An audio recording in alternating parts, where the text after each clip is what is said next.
Welcome everyone to the complete course of Security Engineering. So Security Engineering course consists of 12 modules. In the first module, we are going to discuss about complete introduction to security engineering. In the second module, we are going to discuss about governance and regulations followed by the organization. In the third module, we are going to discuss about security principles followed by the organization. So in the fourth module, we are going to discuss about the basic terms and methodologies followed by the hackers. So in the fifth module, we are going to discuss about Security Operational Center, and also we are going to discuss about incident response and incident management. So in the sixth module, we are going to discuss about cyber defense frameworks like MITRE ATT&CK, MITRE defense and MITRE engage. And also we are going to discuss about other frameworks. In the seventh module, we are going to discuss about threat intelligence tools. So we are going to discuss about what are all the tools, what are all the websites that can be used for the security engineers. So in the eighth module, we are going to discuss about the fundamentals of Linux, Windows and network. So we are going to discuss about the concepts involved in Windows, Linux and networks. So in the ninth module, we are going to discuss about the network security and traffic analysis. So we are going to discuss about the concepts involved in network security and the network traffic analysis. So and also we are going to discuss about the tools involved in network security and network analysis. So in the 10th module, we are going to discuss about endpoint security monitoring. So we are going to discuss about what are all the tools involved in endpoint security monitoring. So for the tool, we are going to use Vasu for our endpoint security monitoring. In the 11th module, we are going to discuss about security information and event management. We are going to discuss about the important concepts involved in SIEM like log collection and log injection. And also we are going to discuss about Splunk tool for our SIEM. So in the final module, we are going to discuss about malware analysis. So we are going to analyze our malware based on the two concepts, static analysis and then dynamic analysis. So this course is very important for the college students who are trying to get jobs in cybersecurity and also security engineering. So let's get started. Welcome everyone to the first class. In today's class, we are going to discuss about the complete introduction to security engineer course. So what do you mean by security engineer? So you can find the meaning from the word itself, security engineer. We are going to provide security to our organization. So the second question will be, what kind of security we are going to provide for our organization? So every company depends on their data. Without the data, there is no organization. So the data contains all the information about the organization, infrastructure and their services. And also it contains the details of their customers. The most important customer detail is credentials. So the credentials like the username and the password. If those data are hacked by the hackers, then the organization will suffer a great loss. So that's why organization uses security engineer to protect their data. So that's the complete introduction to security engineer. So security engineer is nothing but we are going to provide security to the organization data. So by the way, I am Arnachalam from India. I am going to teach security engineer course, both theoretical and practical concepts for you. So let's see you in the next class. Welcome everyone to the second class. In today's class, we are going to discuss about the role of security engineer. So the main role of security engineer is nothing but we are going to protect the organization data. So we are the main person responsible for protecting our organization data. And then second one is nothing but we are going to protect our organization from cyber attacks. And also we are going to minimize the impacts of the cyber attacks. And then third one is nothing but we are going to conduct tests for finding what are all the weak points present in our organization. By finding the weak points, we can minimize the cyber attacks. And then fourth important role of security engineering is nothing but we are going to secure our network. We are going to find what are all the source we are going to allow in our network. And then last most important role of security is nothing but we are going to collaborate and coordinate with our cybersecurity team professionals, because we need to know about our organization infrastructure and then their services. By doing that, we can minimize the cyber attacks. So these are all the main roles of security engineer. So the most important role is nothing but we are going to protect our data from the cyber attacks. Welcome everyone to the fourth class. In today's class, we are going to discuss about qualification required for security engineer. So if you want to become a security engineer, you need to have these qualifications. So the first one is nothing but you need to have 0 to 2 years of experience with the IT administration, help desk, networks or security operations. So if you have these experiences, you will survive in the security engineering. And then second one is nothing but you need to have the basic understanding of computer networks. You need to know about the OSI layer model, and then you need to know about the importance of IPv4, IPv6, MAC address. So these are all the concepts you need to know. And then operating systems. You need to know about the basic fundamentals of Linux, Mac and Windows. And then the last one will be programming. So you need to have the basic programming knowledge of Python. So these are all the concepts you need to know. And then third one is nothing but you need to know about the rules and regulations followed by the organization. So there are a lot of rules and regulations created by the organization like PCI DSS and then GDPR, HIPAA. So these are all the rules and regulations you need to know. We are going to discuss these in the upcoming classes. So these are all the qualifications required for the security engineer. So the first one is the IT administration, and then second one is nothing but the computer networks, and then third one is nothing but you need to know about the rules and regulations. So in the next class, we are going to discuss about the rules and regulations of this organization. So let's see you in the next class. Welcome everyone to the third class. In today's class, we are going to discuss about the importance of security engineering. So the first importance is nothing but we are going to mitigate the risk. We are going to mitigate the impact of the cyber attacks from the hackers. And then second importance is nothing but we are going to protect our data from the cyber hackers. So the most important detail is the credentials of the users. So the credentials like the username and then password. If the hackers find those data, our client data will be breached. So ensure compliance is nothing but we are going to protect our organization, and also we are going to identify so whether the organization follows the policies or not. And then fourth important one is maintaining the trust.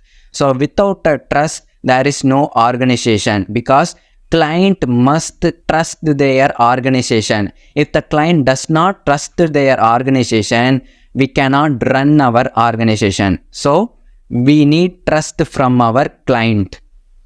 So these are all the importance of security engineering. So in the next class, we are going to discuss about what are all the concepts in security engineering. So welcome everyone. In today's class, we are going to discuss about the governance and regulations. So before you understand about the governance and regulations, you need to know about the important terminologies used in those governance and regulations. So the first important terminology is nothing but governance. We are going to manage our organization for achieving their goals by rules and regulations. If you follow those rules and regulations, we can achieve the organization goals. So that's the meaning for governance. And then second one is regulation. Regulation is nothing but a rule to be followed by the employees governed by their organization. So the rules must be followed by the employees for working in their organization. So that's the regulation. And then compliance. Compliance is nothing but the employees accept the rules and regulations of the organization. So that's the meaning of compliance. We are accepting the rules and regulations. So the policies are nothing but the organization goals, principles, guidelines. So these are all the policies. And then we are going to discuss about standards. For example, every programming language have their own syntax. By following that syntax, we can run our program. So the standards is also same like syntax. we are going to follow the some syntax which requires specific requirements and specification for a particular process, product or service. So by following the standards, we can achieve our goal. So guidelines is like a manual. So manual contains all the details you need to follow for your organization. So that's the use of guidelines. And then procedures. Procedure is nothing but step-by-step process. For example, if you develop an app, you need to have some procedures like building the app, testing the app, and deploying the app. So these are like the procedures. And then baselines. Baselines are nothing but these are all the traditional methods we have been followed for every organization. So the traditional methods are like baselines. So baseline is nothing but organization must follow these rules. So these are all the important terminologies in governance and regulations. In the upcoming class, we are going to discuss about what are all the rules and regulations followed by the organization. Welcome everyone. In today's class, we are going to discuss about one of the rules and regulations followed by the European Union countries. So the full form of GDPR is nothing but General Data Protection Regulation. So we are going to protect our data. So that's the meaning for GDPR. So there are many regulations in GDPR. So like lawful processing and limitation of purpose, data and storage, consent, privacy by design, data transfer, awareness and training, data protection officer, data protection impact assessment, personal data breaches, data subject rights. So these are all the regulations followed in GDPR. So for example, data transfer. If you are going to transfer any data, you need to have more security for those data transfer, like encrypting those data transfer. So and then privacy by design, you need to have more abstraction for your design. And then awareness and training. Awareness and training is nothing but we need to provide awareness and training for the employees in the organization, because employees don't know about the cyber attacks nowadays. By doing the awareness program, we can provide the training for those employees. And then data protection officer. We need to allocate any one of the officer for data protections. Like we need to assign security engineer for data protection. And then data subject rights, personal data breaches. So the most important data is nothing but the credentials of users, password, and then usernames and their email and then phone number. We need to protect those data by leaking to the hackers. And then consent. Consent is nothing but you need to get permissions from those higher individuals. So these are all the important terms followed in GDPR. Welcome everyone. In today's class, we are going to discuss about the one of the governance and regulations followed in India. For India, you need to follow DPDPA. For every organization in running in India, you need to follow this rule. So the rule is nothing but Digital Personal Data Protection Act. So there are some of the examples of business that need to follow DPDPA. So the examples like e-commerce companies and then social media platforms, financial institutions, healthcare companies, and then technology companies. So whatever organization collects the user information, they need to follow this rule in India. After that only you can run your organization.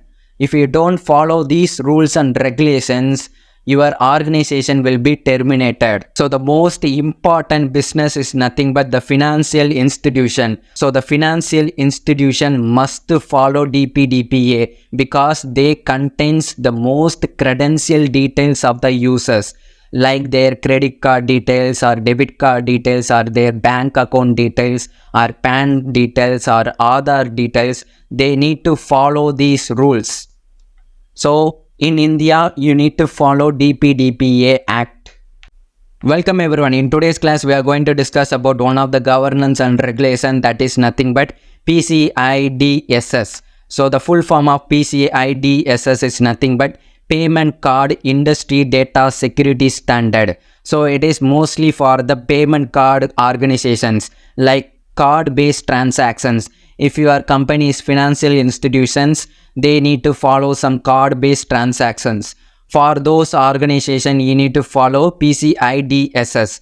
So it requires strict control access to the cardholder information and monitoring unauthorized access using recommended measures such as web application firewalls and encryption. If you are a financial institution, you need to have web application firewall. By using the web application firewall, you can protect those data from the cyber attacks like man in the middle attack. And also you need to have more security features like encryption of your data transfer.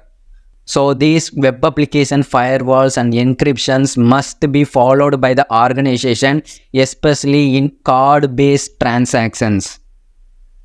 So for the card-based transaction organizations, you need to follow payment card industry data security standard. Welcome everyone. In today's class, we are going to discuss about NIST 853. The full form of NIST is nothing but National Institute of Standards and Technology. So the NIST contains all kinds of standards and technologies for the organization like administrative control, technical control, physical control and strategical control. For the administration control, you need to have the guidelines like audit and accountability, awareness and training, configuration management, contingency planning, incident response, maintenance, program management, risk assessment, security assessment and authorization. So these are all the important terminologies must be followed in administrative control. For the technical control, you need to have the rules like access control, identification and authentication, system and communication protection, system and information integrity, system and service acquisition, and then system and services development, program system and services development. So integrity is nothing but the value must not be changed. And then physical controls. So the physical controls like personal security, physical and environmental protection, media protection. So the media like video, audio and other media controls. And then strategical controls like planning. We need to have planning for the cyber attacks. So these are all the controls available in the NIST 853. So it is one of the fundamental governance and regulations followed by every organization. Welcome everyone. In today's class, we are going to discuss about the security principles followed by every organization. So the most important security rule followed by every organization is CIA. So the full form of CIA is nothing but confidentiality, integrity and availability. So the first confidentiality is nothing but we need to protect the private details of everyone. So everyone is nothing but the users and also the employee details. So these are all the important private information in the organization we need to protect. And then second one is integrity. Integrity is nothing but value must not be changed. If your data is transferred from one place to another, the value must not be changed from one place to another. So that's the concept of integrity. Integrity is nothing but value must not be changed. So the third one is availability. Availability is nothing but organization service must be available to everyone. So the CIA model is nothing but the first one is we need to protect the private details of the employees and then clients. And then second one is the integrity. The value must not be changed. And then third one is availability. Availability is nothing but every services must be available for your customer. Welcome everyone. In today's class, we are going to discuss about the second most important security principle. So the second principle is nothing but zero trust, always verify. You need to verify every sources of your organization. Even though if you trust those sources, you need to verify that. So the rule for zero trust and always verify is nothing but first one is don't trust. And then second one is verify. And then third one is nothing but follow 1 and 2 every time. So you need to verify every sources every time. Even though you have more trust on those sources, you need to verify every time. So you need to verify the users, even though the user is your public relations or your own employee in the organization, you need to verify that. And then devices, even though the devices present in your organization are trustable, you need to verify that. And then network traffic, you need to verify the source IP and also your destination IP also. And then applications, you need to verify your applications. And then data, you need to verify every data, because data integrity is very important. So you need to verify these sources. So the users, devices, network traffic, applications and data. So you need to follow these rules. First one is don't trust, and then second one is verify, and then third one is nothing but you need to follow these two rules in the upper side. So that's it guys. In today's class we are discussed about second most important security principle, that is zero trust, always verify. Welcome everyone to the fourth module. In today's class we are going to discuss about what are all the basic terms and methodologies must be known for the security engineers. So the first most important term is nothing but threat. Threat can be both intentional and accidental event that can compromise your security of your information system. So the threat is nothing but hacker hacks your computer, that is the threat. So examples like hacking, phishing attacks, human error and natural disasters like tsunami, earthquake. So these are all the natural disaster, but intentional one is nothing but hacking and phishing. So the hacker hacks your computer is a threat. So vulnerability is nothing but weak points in your organization. For example, if the computer does not have the antivirus, so the computer becomes a vulnerable one. Then the hackers can easily hack your computer. If the computer install the antivirus, then it might reduce the impact of the cyber attack. So that's the weak point of your computer. If your computer does not have the antivirus, it is a vulnerable. So the assets can be both software and hardware. Software like your company applications and then services. Hardware like your company servers, switch, routers and other hardwares present in your organization. Risk is nothing but if your computer may or may not be hacked by the hacker. So that's the risk. So the risk is nothing but probability of threat source exploiting the existing vulnerability and resulting in adverse business efforts. So it is nothing but when the hacker can hack your computer or may not hack your computer. So that's the risk probability. And then risk management is nothing but we need to defend our computer from the hackers. So we need to find what are all the vulnerabilities present in our computer. So these are all the basic terms you need to know for the security engineers. So after that you need to know about the hacker methodology. So by understanding the hacker methodology, we can reduce the impact of the hacker attacks. So for the basic hacker methodology, we need to know about the unified kill chain. It is one of the methodology used by the hackers. So the first methodology used by the hacker is information gathering. So the hacker gathers the information of the organization like the CEO details or their employee details or their organization details. So the first one is the information gathering. And then weaponization. By gathering the information, hackers can prepare their attacks. So that's the weaponization. So delivery is nothing but hacker hacks your computer by uploading any payload or any other malwares. And then fourth one is nothing but social engineering. Social engineering is nothing but phishing email.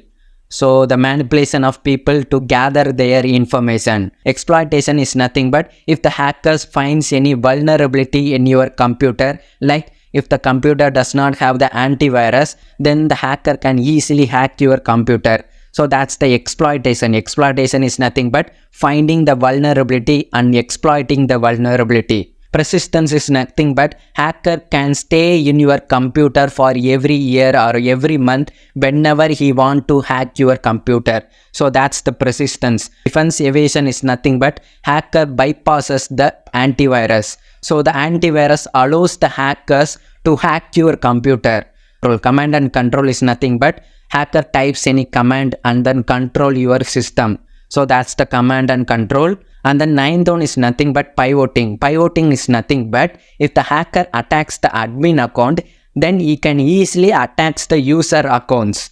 So that's the pivoting. And then discovery. Discovery is nothing but if the hacker hacks into your computer and then he discovers your OS information and what are all the applications you are installed and what are all the services you have been running in your computer. So that's the discovery. Discovery is nothing but when the hacker hacks into your computer, in the computer he gathers the information. And then privilege escalation. Privilege escalation is nothing but hacker moves from lower level to higher level. If the hacker attacks the user account, then by gathering the information in the user account, he can easily attack the admin account. Privilege escalation is nothing but moving from lower level to higher level. And then execution. Execution is nothing but hacking your computer. And then credential access. Credential access is nothing but he gathers the username and password.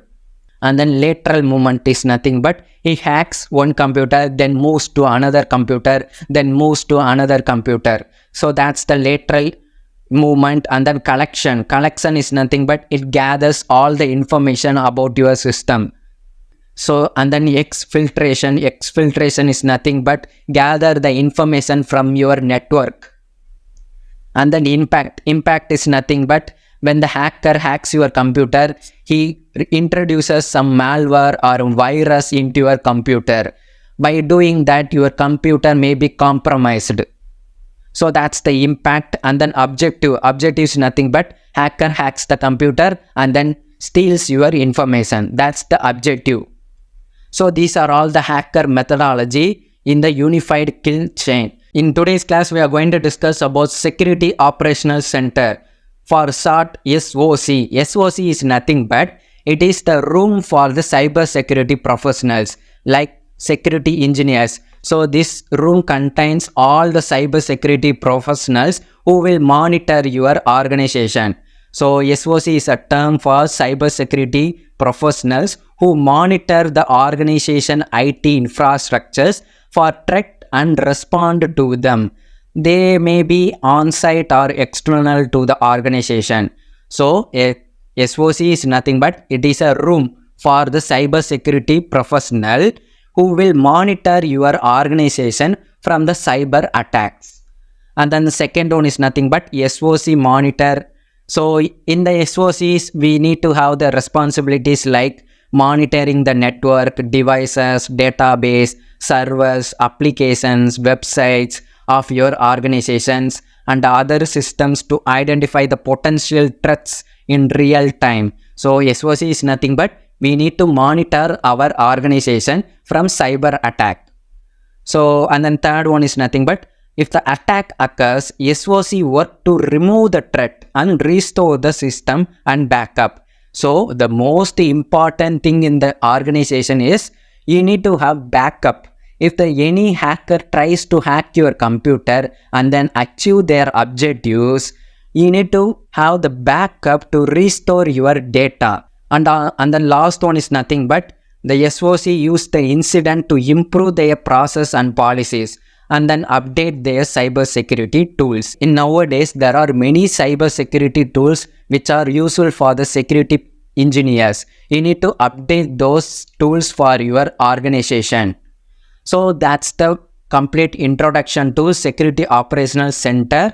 So it is nothing but it is a room for the security engineers monitor the system of your organization. Welcome everyone. In today's class, we are going to discuss about incident response and incident management. So what do you mean by incident? Incident is nothing but an event. So the event can be if the hacker hacks your computer, that's the incident. So incident is an hacker hacks your computer.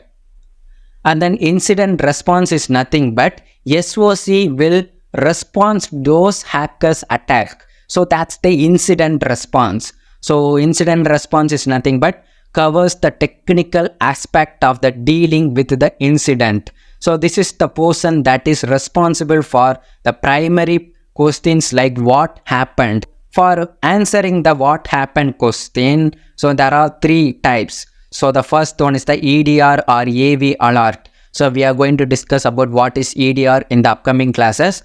For basic understanding, EDR is nothing but endpoint detection and response. Endpoints are nothing but our laptop and other devices in the organization. And then for EDR, you need to have alert for those attacks. And then network tap alert. If the hacker hacks your network, then the alert will be generated. By monitoring those alerts, we can reduce the impact. And then the last one is nothing but SIEM. SIEM is nothing but Security Information Event Management. We are going to discuss about SIEM in the upcoming classes. So these are all the questions and answers for incident response. Incident response is nothing but hacker hacks your computer, then security engineers respond those attacks. So after that, we are going to discuss about incident management. So incident management is nothing but how we are going to reduce the impact of the hacker attack. So that's the incident management. So incident management covers the process aspect of dealing with the incident. So this is the person that is responsible for the answering the primary question, how do we respond to what happened? So the important question for incident management is how do we respond to the cyber attack? So for answering that, we have four answers. The first one is deciding which containment, which eradication, recovery actions will be taken. So how do we contain the attack? How do we remove the attack? And then how do we recover from those attacks? And then the second answer for those questions is nothing but deciding the communications that will be sent internally and externally while the team deals with the incident. So there are many professionals in your organization who can protect your data. There are many levels. If one level cannot remove the threat, another level will remove the threat. If those level cannot remove the threat, then other level will remove the threat. So you need to collaborate with those security professionals if you can remove those threat. And then third one is nothing but documenting the information about the incident. So we need to provide the report for the incident. And then last one is nothing but closing the incident. So closing the incident is nothing but removing the threat of the cyber attack. So this is the concept of incident response and incident management. So that's it guys. In next class, we are going to discuss about what are all the levels in incident management. Welcome everyone. In today's class, we are going to discuss about levels of incident response and incident management. So there are many levels followed by every organization, but we are going to discuss about 4 basic levels in organization. So the first level is nothing but SOC incident. For the full form of SOC, Security Operations Center. So Security Operations Center is nothing but it is a room where security professional monitor your system. For example, I am going to use one of the attacks used by the hacker, that is phishing email. If your organization attacked by the hacker using the phishing email, then we are going to discuss about what are all the responses in each level of your organization. So in the first level of the SOC, so SOC is nothing but they will monitor your system. If the hacker sends an phishing email, it will be generated alert in the SOC center. Then the SOC management will remove those phishing email from your organization. So that's it. So that's the first level. At this level, upon investigation of our example, analyst finds that isolated event, therefore simply updates the mail filtering rules to block the sender. So if the security engineer finds if the mail is an spam email or phishing email, then they will block those sender. So if any one of the employees in your organization accidentally opens the phishing email and then type their details, what will be the level we are going to discuss? That will be the level 2. Level 2 is nothing but CERT incident. The full form of CERT is nothing but Computer Emergency Readiness Team. There will be a team ready for every attacks. So they will be invoked when the investigation found that several users received the email. So if the hacker sends every phishing email to every employees in your organization, then the level 2 CERT team will respond those incident.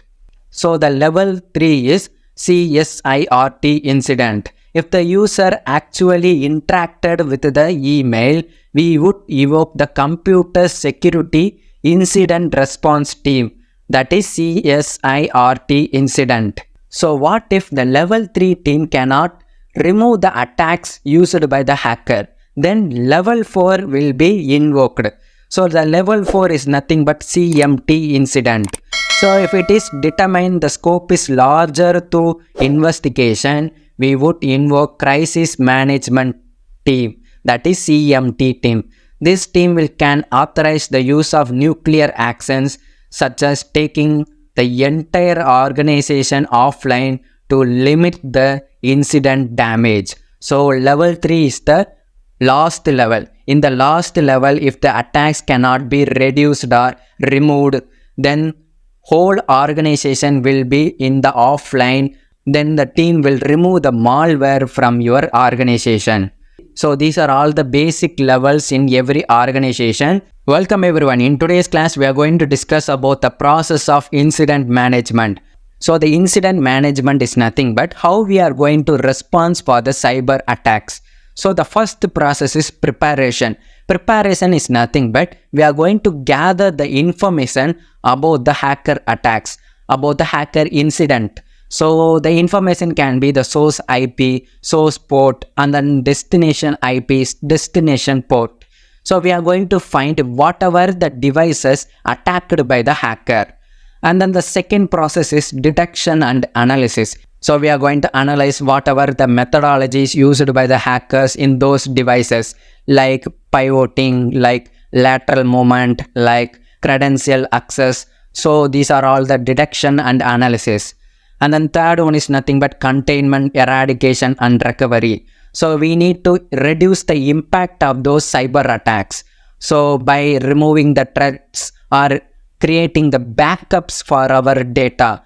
So post-incident activity is nothing but, so we need to gather the lessons learned from the cyber attack. By gathering the information, we can prevent the attacks in the future. Welcome everyone. In today's class, we are going to discuss about cyber defense frameworks. So we are going to discuss about what are all the cyber defense frameworks can be useful for the security engineers to protect the organization data. So first we need to know about the basic terminologies in cyber defense.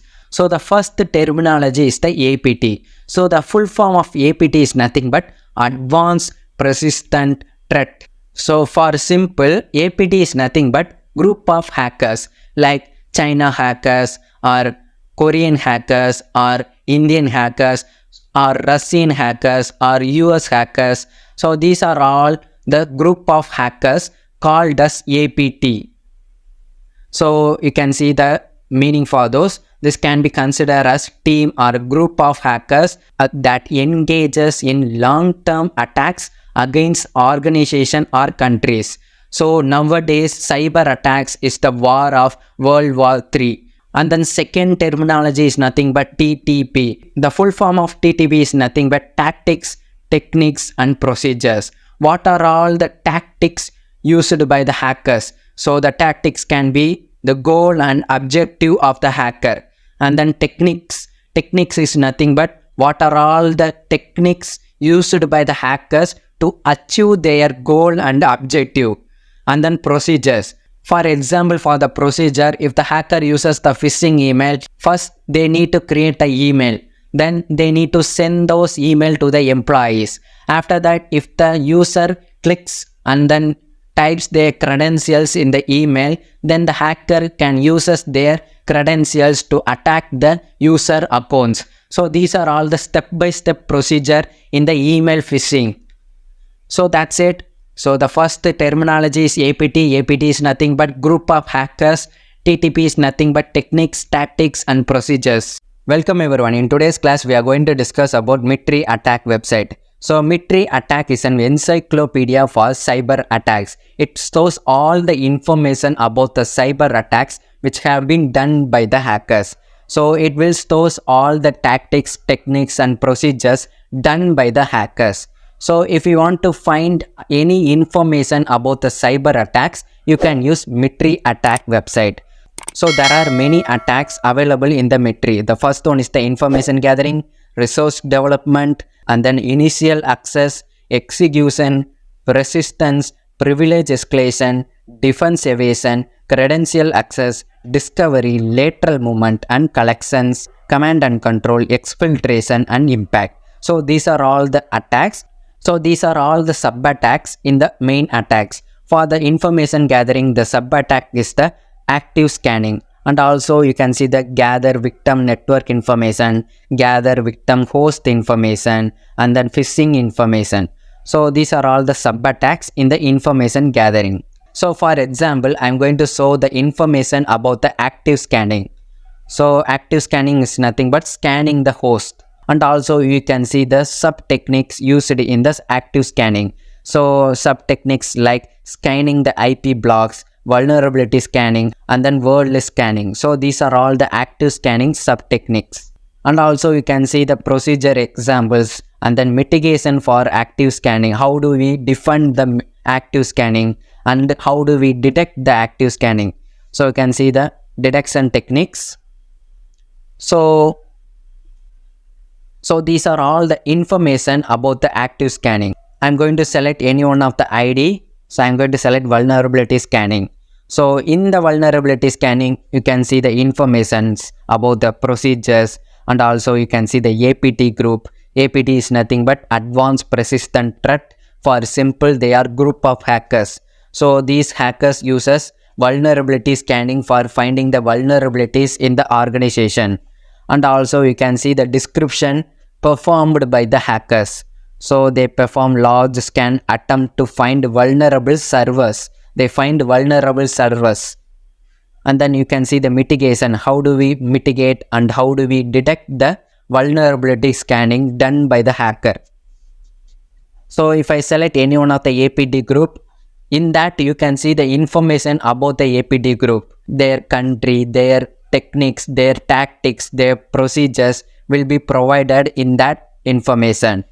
So APT28 is an Russian based hackers and then they hack the organizations. And then you can see the group associated with them and then the techniques used by the hackers. So you can see the techniques used by the hackers like credential access and credential details. So these are all the APT group details. So Mitri attack website is very useful for both red team and also blue team. If you want to know about the cyber attack information, you can use Mitri attack website. Welcome everyone. In today's class, we are going to discuss about Mitri Engage. So for preparing the cyber attacks, we need the help of Mitri Engage website. So you can select your own enterprise or mobile or ICS. And also you can select your hacker group. So these are all the hacker groups we can defend from them. So if you select any one of the hacker group, I'm going to select Rancor. And then you can see how do we prepare for the hacker group Rancor. So you can monitor your network. So you can monitor the network by defending the adversary attack. So you can filter any attack groups, that is the hacker groups. So after that, I'm going to select Ajax security team. In that you can see the preparation for the hacker group. If the hacker attacks your computer, you can provide isolation for those computers. So that's the effect. And then you can also filter by tactics. So tactics is nothing but persistence, credential access, or any other tactics. And also you can see the preparation for the tactics.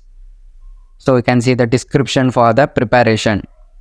So military engage is very useful for preparing the cyber attacks. So if you know this group will attack your organization, then you can prepare for the cyber attack.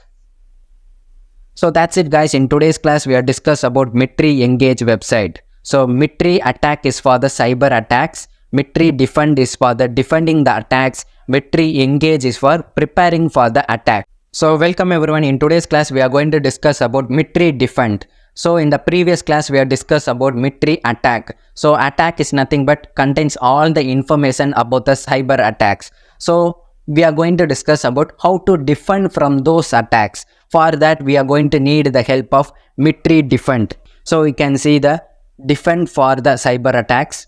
So the first one is the hardening the applications. If you want to harden the application, you can use that. Credential hardening, message hardening, platform hardening.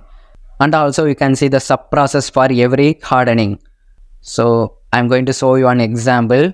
How do we harden our credential access? For that we have to select biometric authentication, and then you can see the definition for the biometric authentication, and then relationship. You can see the diagrammatic representation of biometric authentication. So biometric authentication is nothing but we can use our fingerprint or eyes for the authentication purpose. So that's the concept of biometric authentication. And then you can see the patterns for the biometric authentication.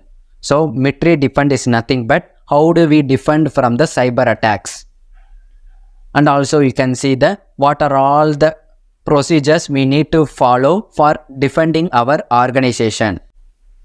Welcome everyone. In today's class we are going to discuss about threat intelligence tools. What are all the tools which can be useful for the security engineers we are going to discuss. Before that we need to know about the basic concepts in the threat intelligence. So the first one is the strategic intel. So strategic intel is nothing but high level intel that looks into the organization threat landscape and then map out the risky areas based on the trends, patterns, emerging trends that can be impact the business decisions. So for simple words of strategic intel is nothing but you need to know about the trends of cyber attacks nowadays. By gathering the information about the cyber attacks, you can protect your organization. So that's the strategic intel. And then technical intel is nothing but looks into the evidence, artifacts of the attacks used by the adversary. What are all the tools used by the hackers to hack your computer? Like they use metasploits or mimikatz or any other nmap. So these are all the tools used by the adversary. Adversary is nothing but hacker. And then incident response team can use those intel to create the baseline attack surveys to analyze defense mechanisms. So if you know about the hacker tools, then you can find the weakness in those hacker tools. So weakness is nothing but every tool have a loophole. So loophole is nothing but it will leak their information in some of the places. So like Metasploit uses the port 444. If your system monitors the port 444, then it can generate the alert. So every tools will have a loophole. By using the loophole, we can find the tools used by the hacker. And then tactical intel is nothing but what are all the TTPs used by the hacker to attack your organization. So operational intel is nothing but the goals and objectives of the hacker. So if the hacker wants to upload the malware into your computer and then hacks your computer, so that's one of the goal of the hacker. So intel is nothing but goals and objectives of the hacker. So these are all the intels in threat intelligence. Welcome everyone. In today's class we are going to discuss about what are all the tools that can be useful for security engineers. So the first tool can be email hippo. So email hippo is very useful for if you want to verify the email address, you can use email hippo. So email hippo can find fake emails and also fake domains. So that's the use of email verification tool, that is email hippo. So for example, I'm going to type my email address and then I'm going to verify the email address. So after that, you can see the information about the email address. You can see the gender, result, reason and trust score. So the trust score is nothing but we can trust the email address.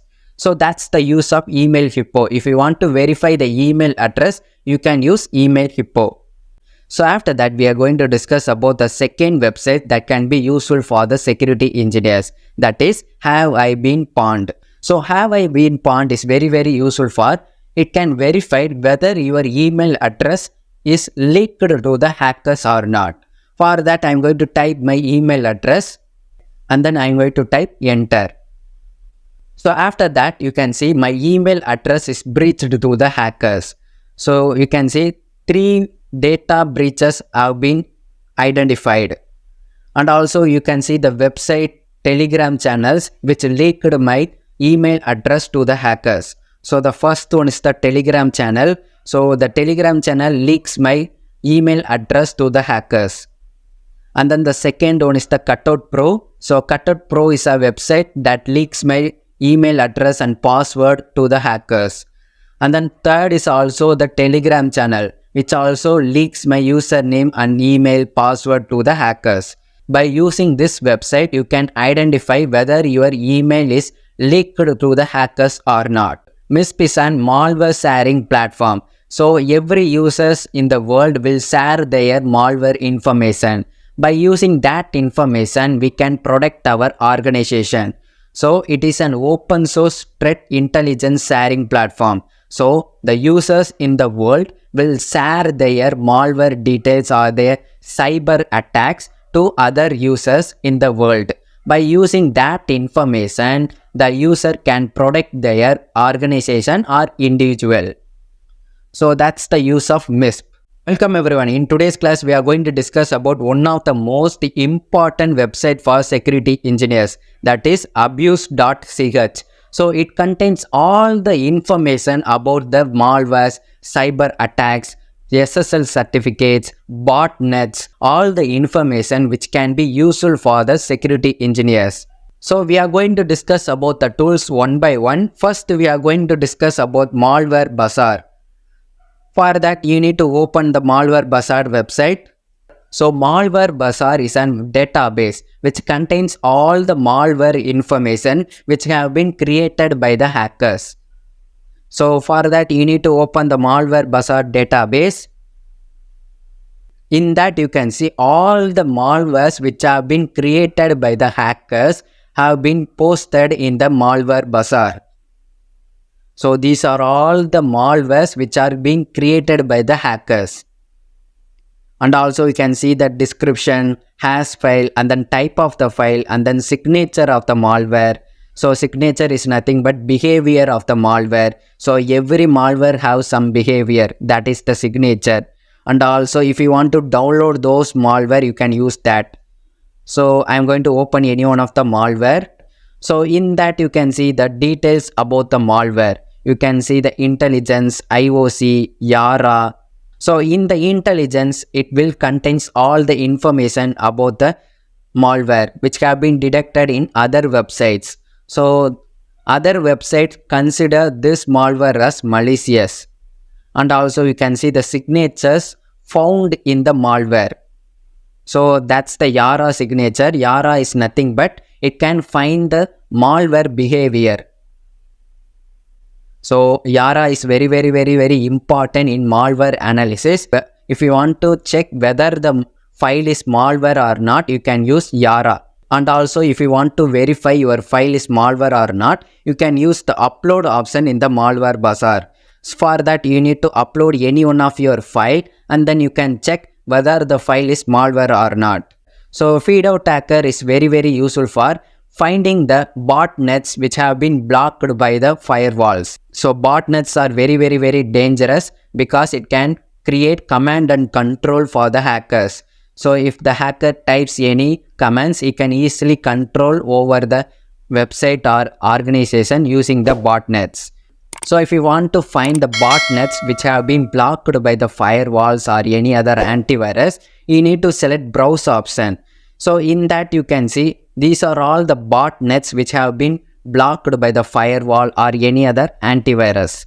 So you can see the IP address. So the malware is Picabot, and also you can see the status of the malware, that is offline state. So some of the malware is in the online state also, you need to verify that. So you can see the network and then country for the malware bot. So if I select any one of the IP address, you can see the information about the botnet. You can see the IP address, host name, and then AS number, and then AS name, country of the botnet, and then first scene and then last scene. And also you can see the port used by the botnet. So FIDO tracker is very important for finding any botnets blocked by the firewall or any other antivirus. So in today's class, we are going to discuss about SSL blacklist. So for example, the hackers uses any one of the fake certificate for HTTPS data transfer or any other file transfer. So for that, we need to know about what are all the fake SSL certificates created by the hackers. For that only SSL blacklist is very useful. So I am going to open the SSL blacklist. I am going to find what are all the fake certificates created by the hackers. So in that you can see these are all the fake SSL certificates created by the hackers. So if I select any one of the SSL certificate, you can see the information present in the certificates. So you can see the certificate IP address. So these are all the fake certificates created by the hackers. And then also you can see the reasons for blocking that SSL certificate. So that's it guys. In today's class we are discussing about SSL blacklist. So SSL blacklist can identify the fake certificates created by the hackers.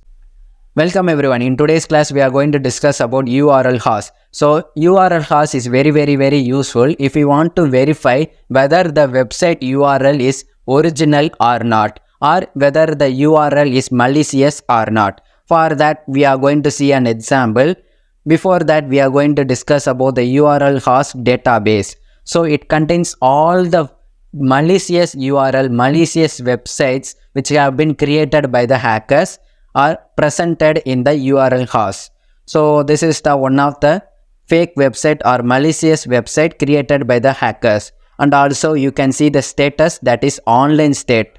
So you have to be very careful when you select online state. So you can see the information about the URL website. So you can see the URL status, host, and then date added, threat reporter, and then abuse and tags. And then you can see the hash file for the URL. So URL hash is very useful for if you want to verify whether the website is fake or original. Welcome everyone. In today's class we are going to discuss about ThreatFox. So ThreatFox is very useful for finding the IOC. IOC is nothing but indicator of compromise. So indicator of compromise is nothing but finding any vulnerabilities or finding any weak points in your organization that will be considered as indicator of compromise.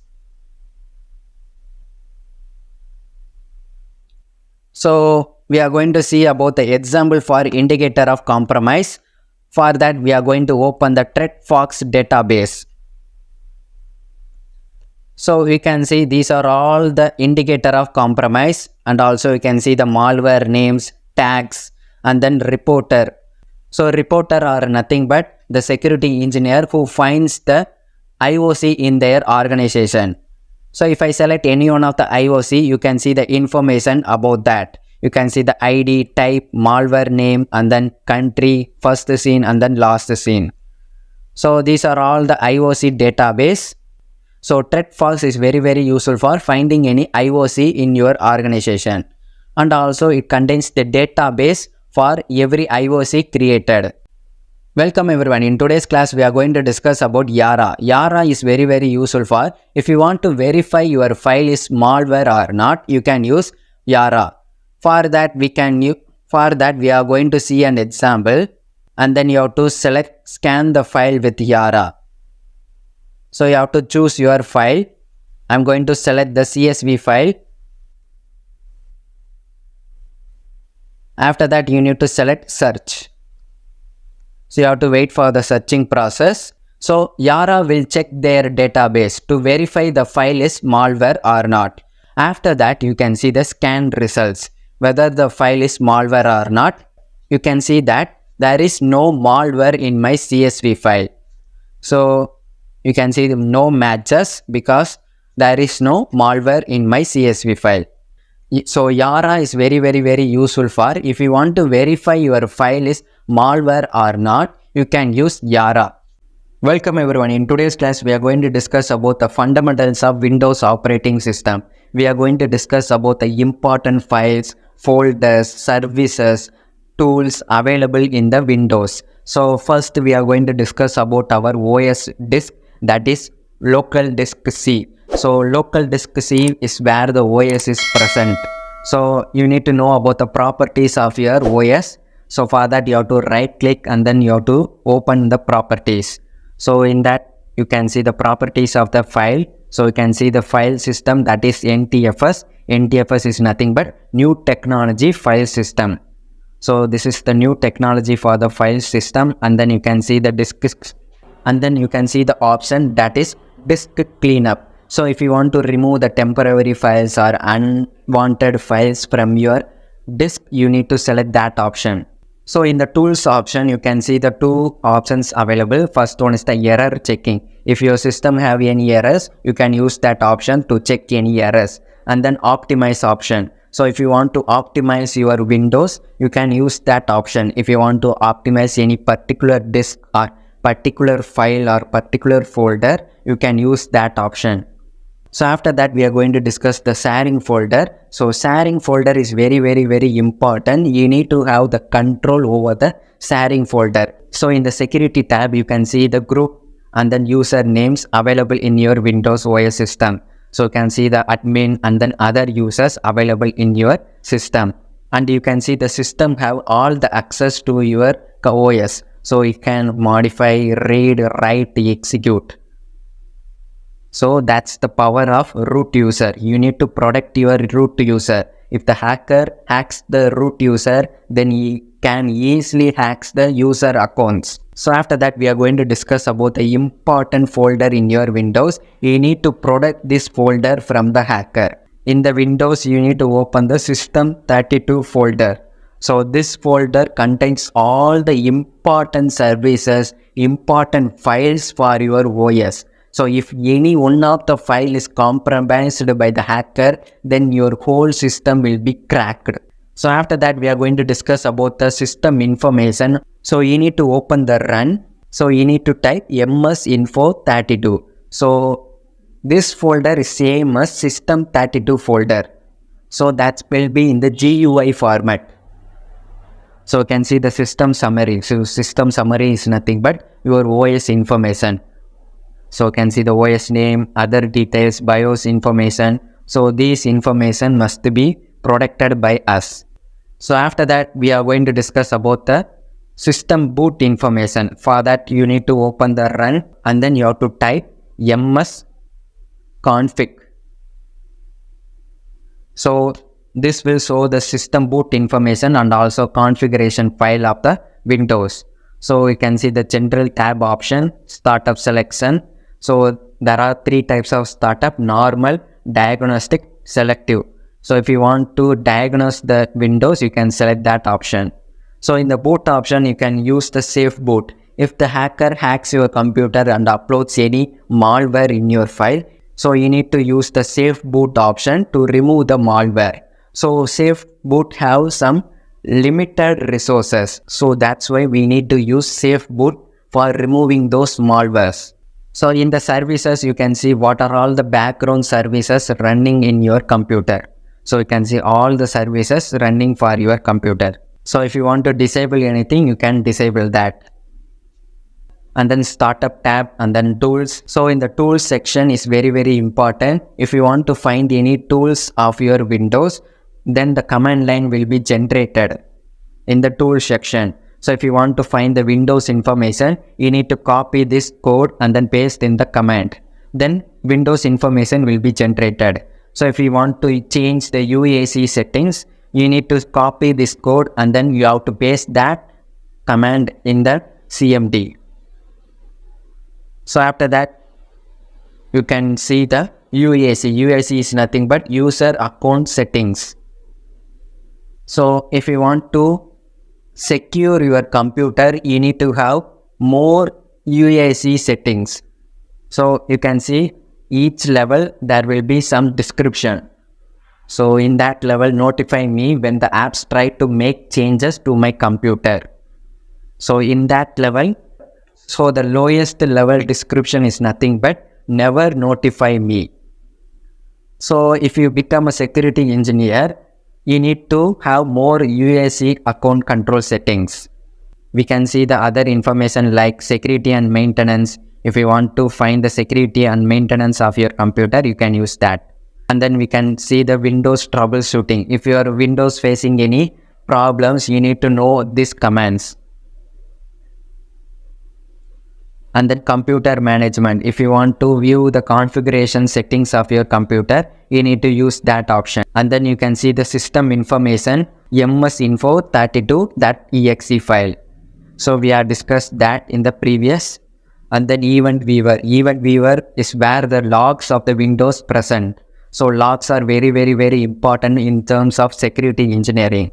So log contains all the events. So the events like when you open the laptop, that is an event. When you close the laptop, that is an event. So these events will be generated in the Windows event viewer. For the logs, you need to open the Windows logs. In the Windows logs, you can see the options like application log, security log, system log, and setup logs. So these are all the separate logs available in the Windows event viewer.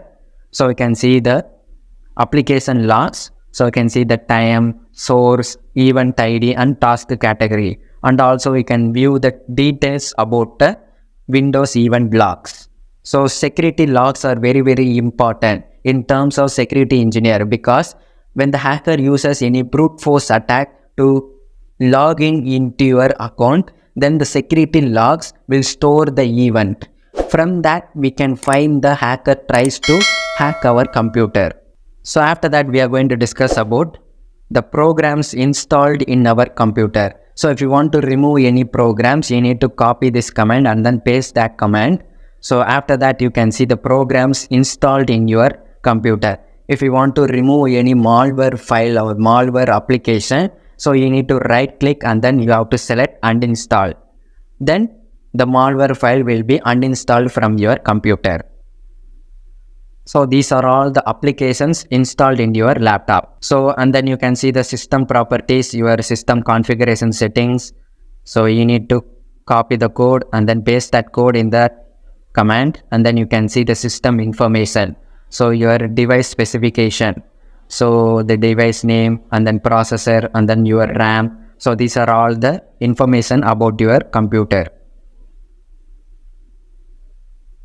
And then you can see the internet options. So if you want to block or allow any services for your internet, you can use that option. So you can see the general, security, so privacy, content, connection, programs, advanced. So in the security, if you want more security options for your internet, you can use high option. And then local internet, trusted sites, and restricted sites. So if you want to block any sites, you can use restricted sites. So after that, we are going to discuss about the privacy. In that, you can see the settings options. So in the settings, you can see the sites. So if you want to have more privacy for your internet, you can use that option. So if you want to block or allow any website, you can type that address in the privacy settings. So that's the use of privacy. And that content is nothing but SSL certificates. So if you want to have any certificates for your connection, you can use that. And then you can see the VPN options. If you want to have any VPN options, you can use that. And then LAN settings. If you want to connect any LAN, you can use that option. And then programs. If you want to disable any extension for your browser, you can use that option. And then if you want to find the IP address of your computer, you need to have this command. That is nothing but ipconfig. So you can see the IP address of your computer. So, and then performance monitor. If you want to find the performance of your computer, you can use that option. So I'm going to paste that code. In that you can see the performance of your computer. You can see the performance monitor. If any services uses more memory, you can find that services from the performance monitor.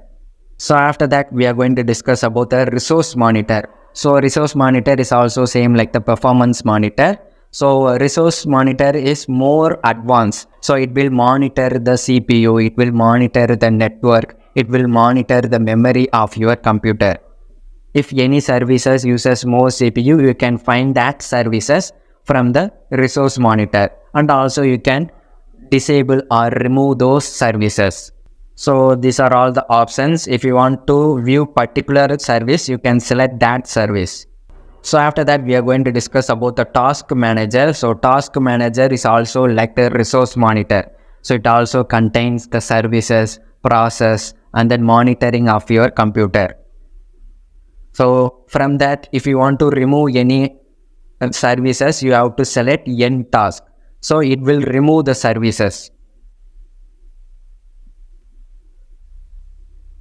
So you can find any services uses your CPU more than, so you can remove those services. And then performance, you can see the resource monitor, and then you can see the app history, and then startup. So startup is nothing but when you start your OS, it will automatically start up in the background. So if you want to remove the startup apps, you need to disable those apps. So I'm going to disable the torrent. I'm going to select disable. So it will disable the startup option. And then you can see the details. So you can see the exe files running in your background. So if you want to remove any malicious exe file, you have to select end task. So it will remove those exe file running in your background. And then services. So services is also like background process. So if you want to stop, start, or disable, enable any services, you can use that option in the task manager. Windows registry. If you want to view the registry file of your computer, you have to open the command, and then you can see the registry in your computer. So there are 5 registry classes. So the first one is the root, and then current user, local machine, user, and then current config. So these are all the classes present in your registry. So local machine is for the local computer for the user.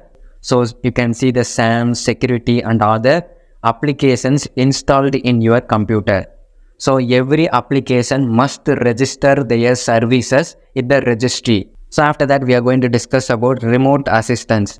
So remote assistant is same like AnyDesk. If you want to share your computer with others, you can use remote assistance. After that, we are going to discuss about system restore. So system restore is very useful for in terms of if you have any blue screen error or crashing error, you need to have system restore. It will generate the previous state. So after that, we are going to discuss about the important concept for the security engineers.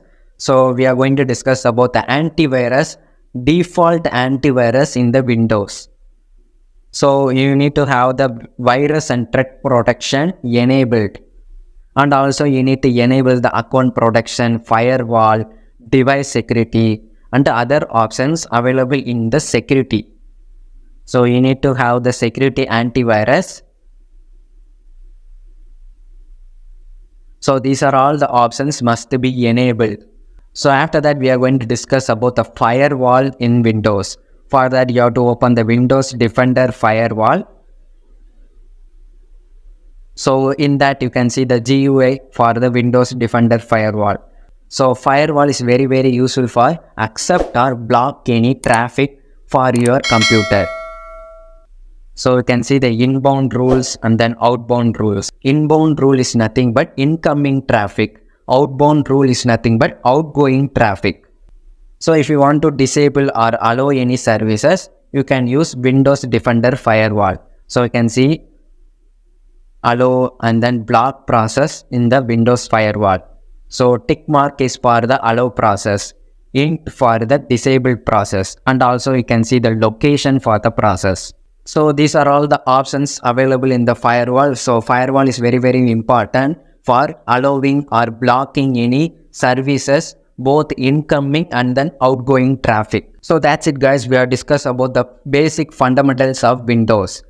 In the next class, we are going to discuss about the Linux fundamentals. Welcome everyone. In today's class, we are going to discuss about the fundamentals of Linux OS. For the Linux OS, I am going to use Kali Linux. So Kali Linux is very useful for both blue team and then red team. So for that only, we are going to discuss about the Kali Linux. In that, we are going to discuss about the important folders, important files present in the Kali Linux, and also we are going to discuss about the applications that can be used for both red team and then blue team. So first we are going to discuss about the important folders present in the Kali Linux. So for that you need to open the folders. So this is the home folder for your Kali Linux. So you can see the downloads, music, pictures. After that we are going to discuss about the important folders in your OS. So for that you have to select other location. In that you have to select the Kali Linux. So you can see these are all the important folders for your OS. So the most important folder is etc and then root.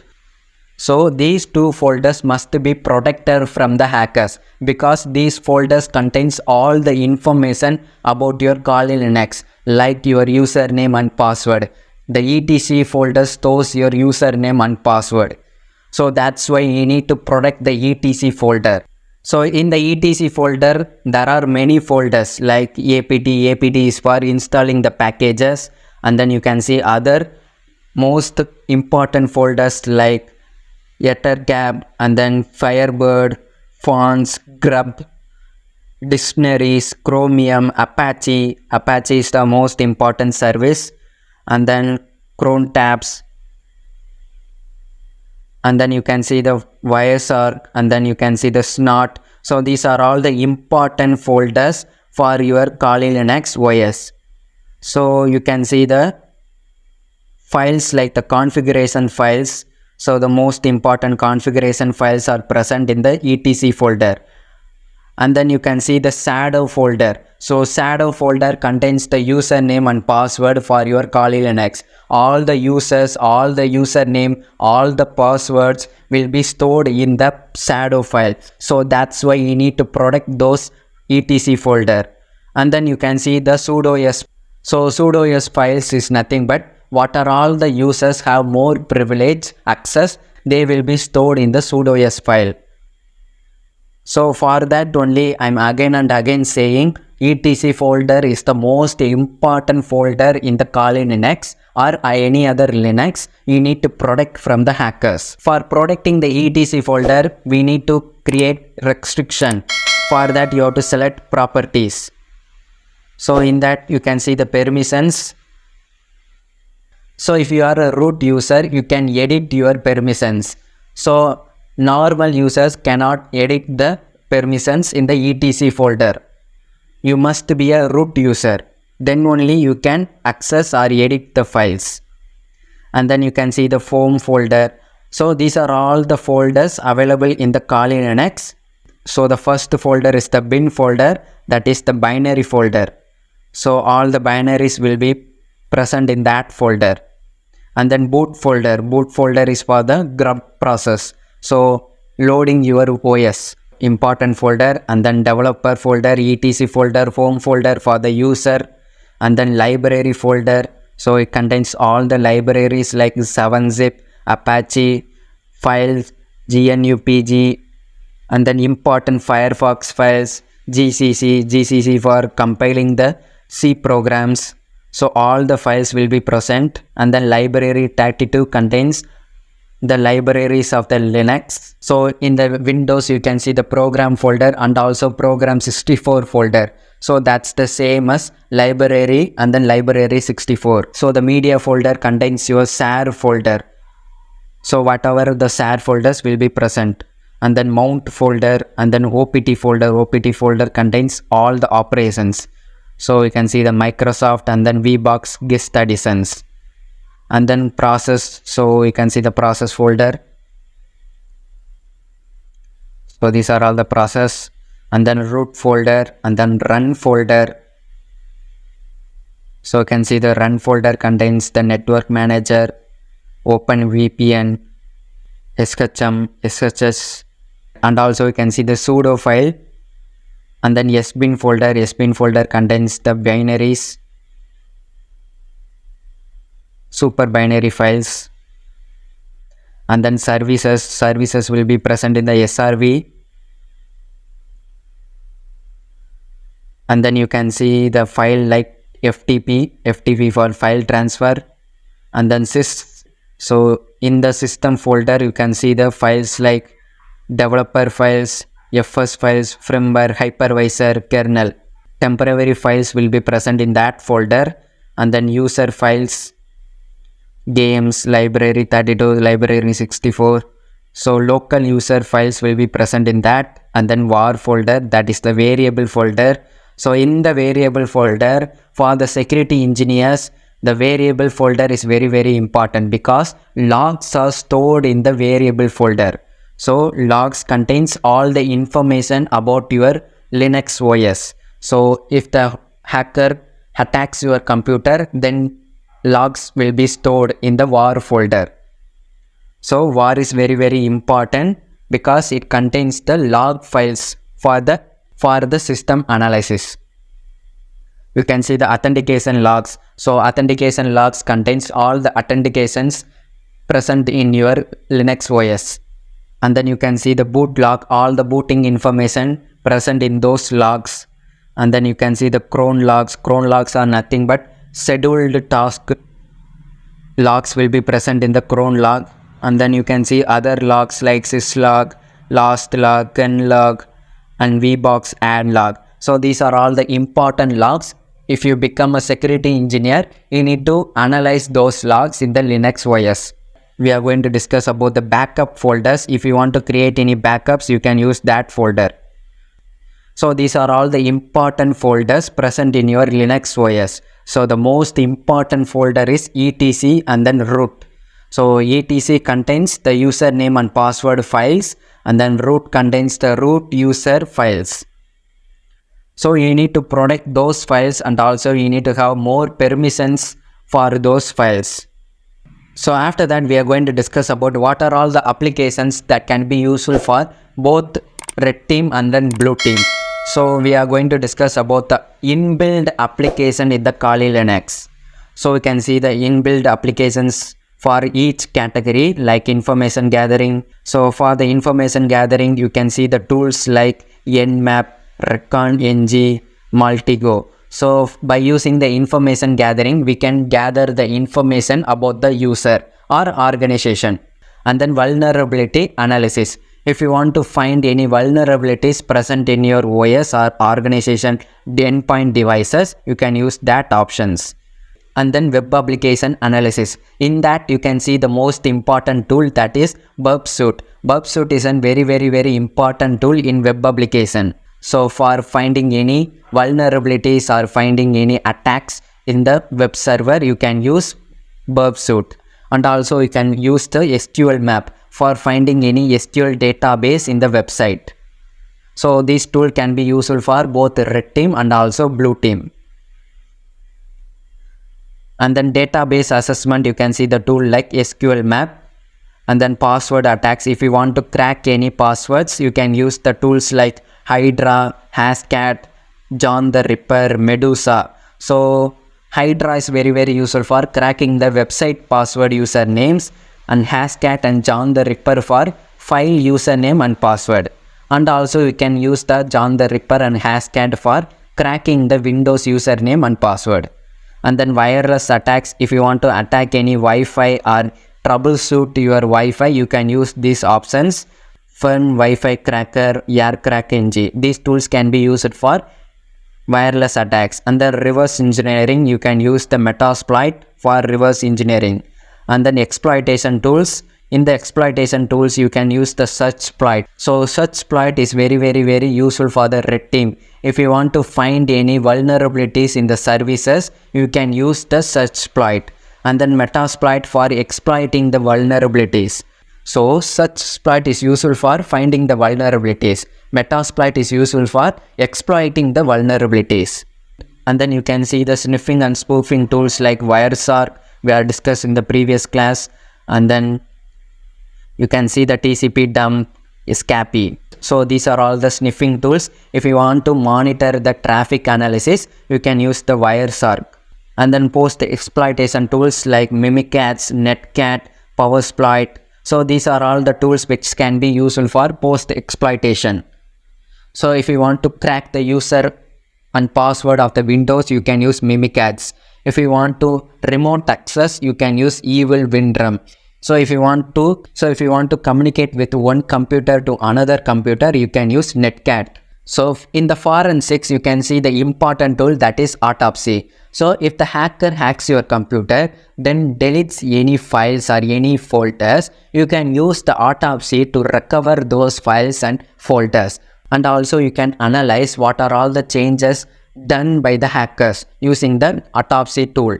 And then you can see the reporting tools. For pen testers, you need to have reports for your organization. So you need to create what are all the vulnerabilities you have detected in your organization, website or endpoints. For that, you need to create a report. You can use the tool like Cherry Tree for creating the report.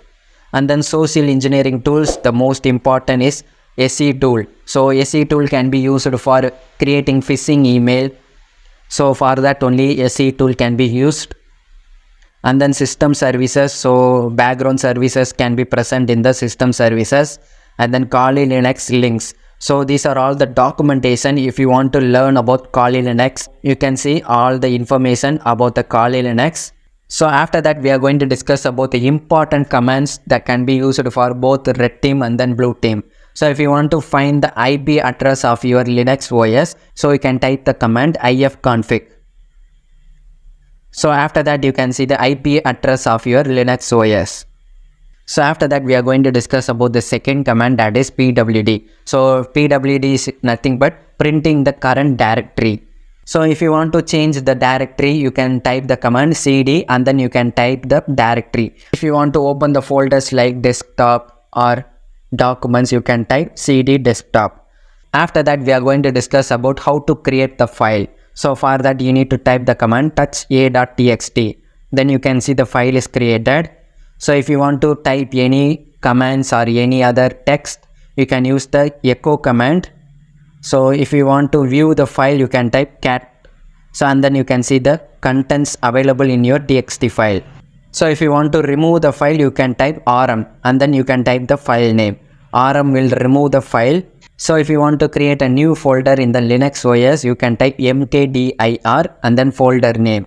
You can type your own folder name and then you can see the folder is created. If you want to remove the folder, you can type rmdir and then folder name. It will remove the folder.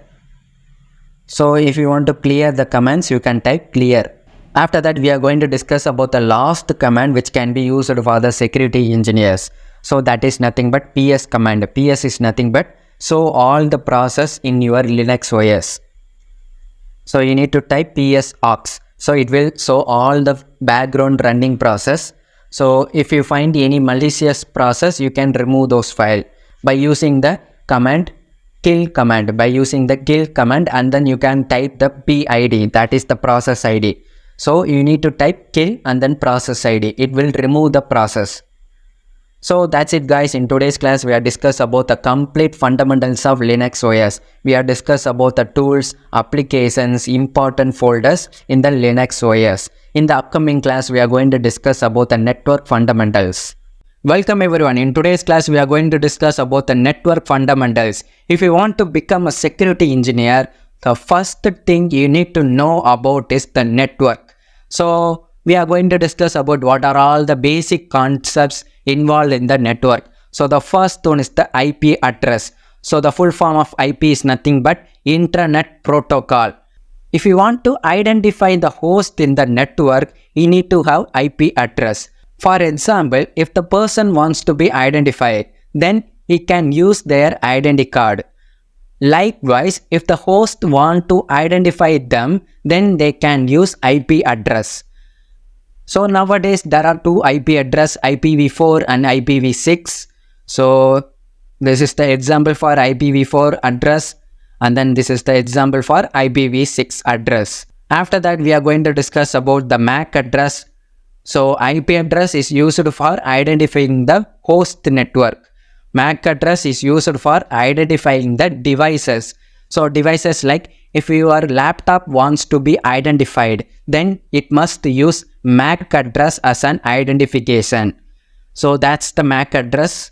So devices on the network will have the physical network interface. It is a microchip board found on the device motherboard.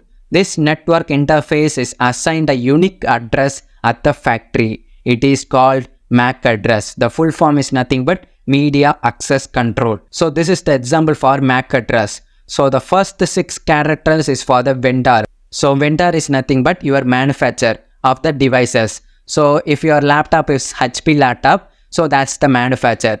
Every manufacturer have their own address. So that's the address of 6 characters. And then the last 6 character is nothing but your laptop address. Every individual laptop have their own addresses of MAC. So after that, we are going to discuss about the protocols, other protocols in networks. So if you want to communicate one computer to another computer, first you need to check whether the communication can be established. For that, we can use ping. Ping can be used for checking the communication that can be established between one network to another network.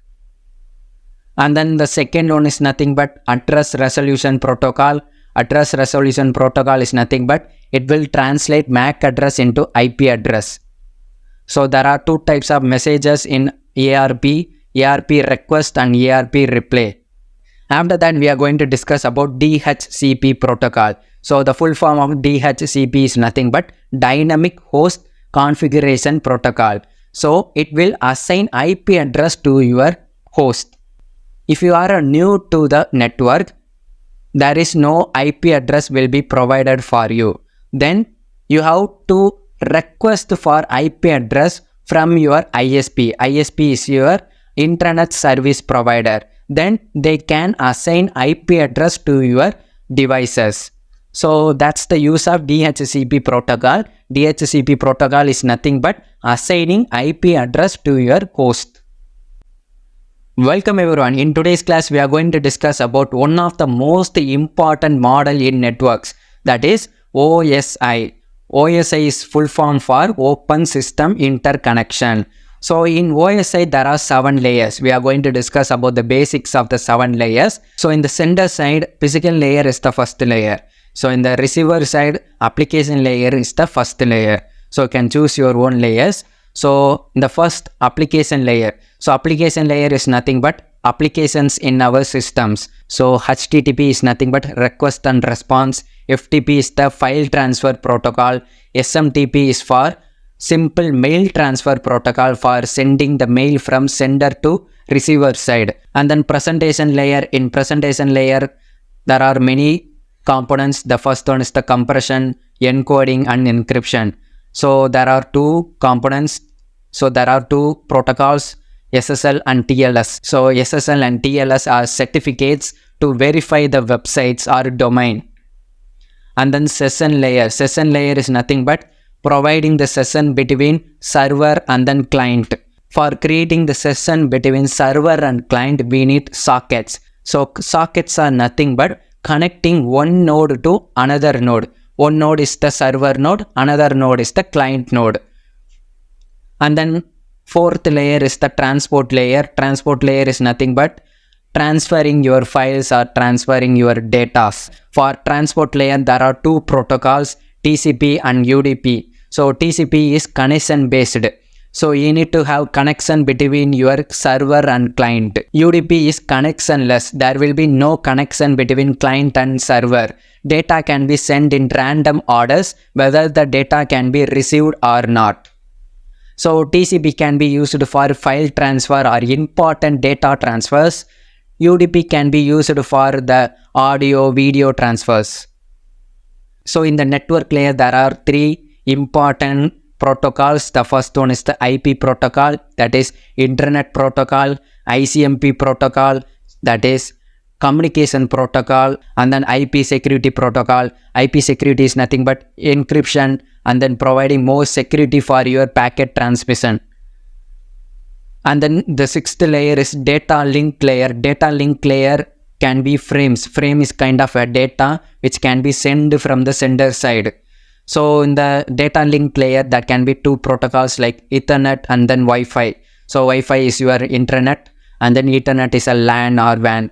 So the final seventh layer is the physical layer. So in physical layer, there will be only bits. So bits like zeros and ones. So that's it, guys. In today's class, we have discussed about OSI layers. So if you want to learn about OSI layers, there can be many materials available in the Google. So you can search that materials. Welcome everyone. In today's class, we are going to discuss about network security and traffic analysis. So network security and traffic analysis is one of the most important responsibility must be followed by the security engineer and also SOC analyst. So the first concept is network security. So there are two core concepts in network security. So first one is the authentication. So the authentication is nothing but you need to accept only valid users. So the users must have their valid identification details. Then only you can accept those users. Authorization is nothing but you need to allow users to access the services which are allocated for them. So if the user are free users, then they can access only free sources. So if the users are paid to your services, then those users can access your services. So that's the authorization. And then the second concept is network traffic analysis. Network traffic analysis is nothing but monitoring our network. So monitoring our network organization. So these are all the two important concepts in SOC analyst and also security engineers. The first one is the security of the network and then traffic analysis of the network. By doing that, we can protect our organization network from the cyber attack. Welcome everyone. In today's class, we are going to discuss about network traffic analysis tool, that is Wireshark. We are going to discuss about Wireshark. So Wireshark is an open source packet analyzer. It will analyze your packet, incoming packet and also outgoing packets. So Wireshark can be used for network troubleshooting, analysis, software and communication protocol. So in today's class, we are going to discuss about how to install the Wireshark and how to analyze the packets incoming from our traffic. So you can see the documentation. Before that, we are going to discuss about what is Wireshark used for. So it is an open source network analyzer. It can capture and display real-time details of your network. So that's the basics of Wireshark. It will monitor your networks in the real time.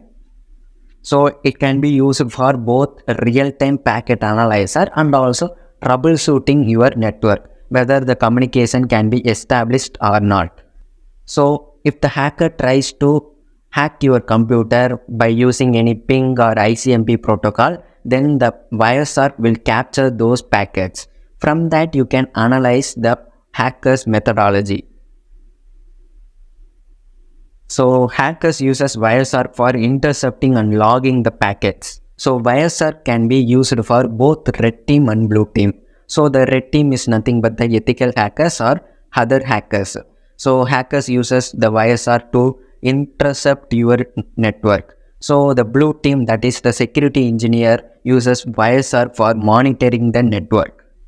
So it can be used for both the team, blue team and then red team. So after that, we are going to open the Wireshark website. So you have to open the website. So in that you can see the download option. If you select that, the Wireshark will be downloaded, and then you have to install the Wireshark for your computer.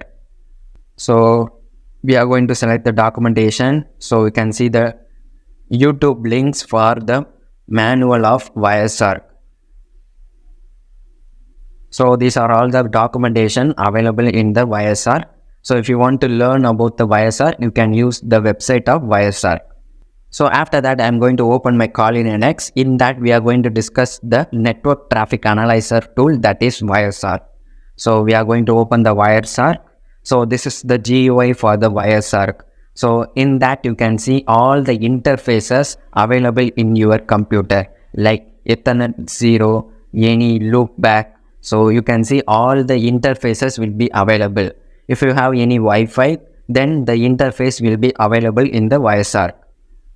So you can select your own interface in the Wireshark. I'm going to select the any. So any interfaces can be used for the Wireshark traffic analysis.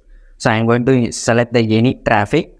So after opening the interface, I'm going to show you an example how the hacker tries to ping your computer. So when the hacker tries to ping your computer, then the Wireshark will analyze the ICMP packets from the hacker's computer.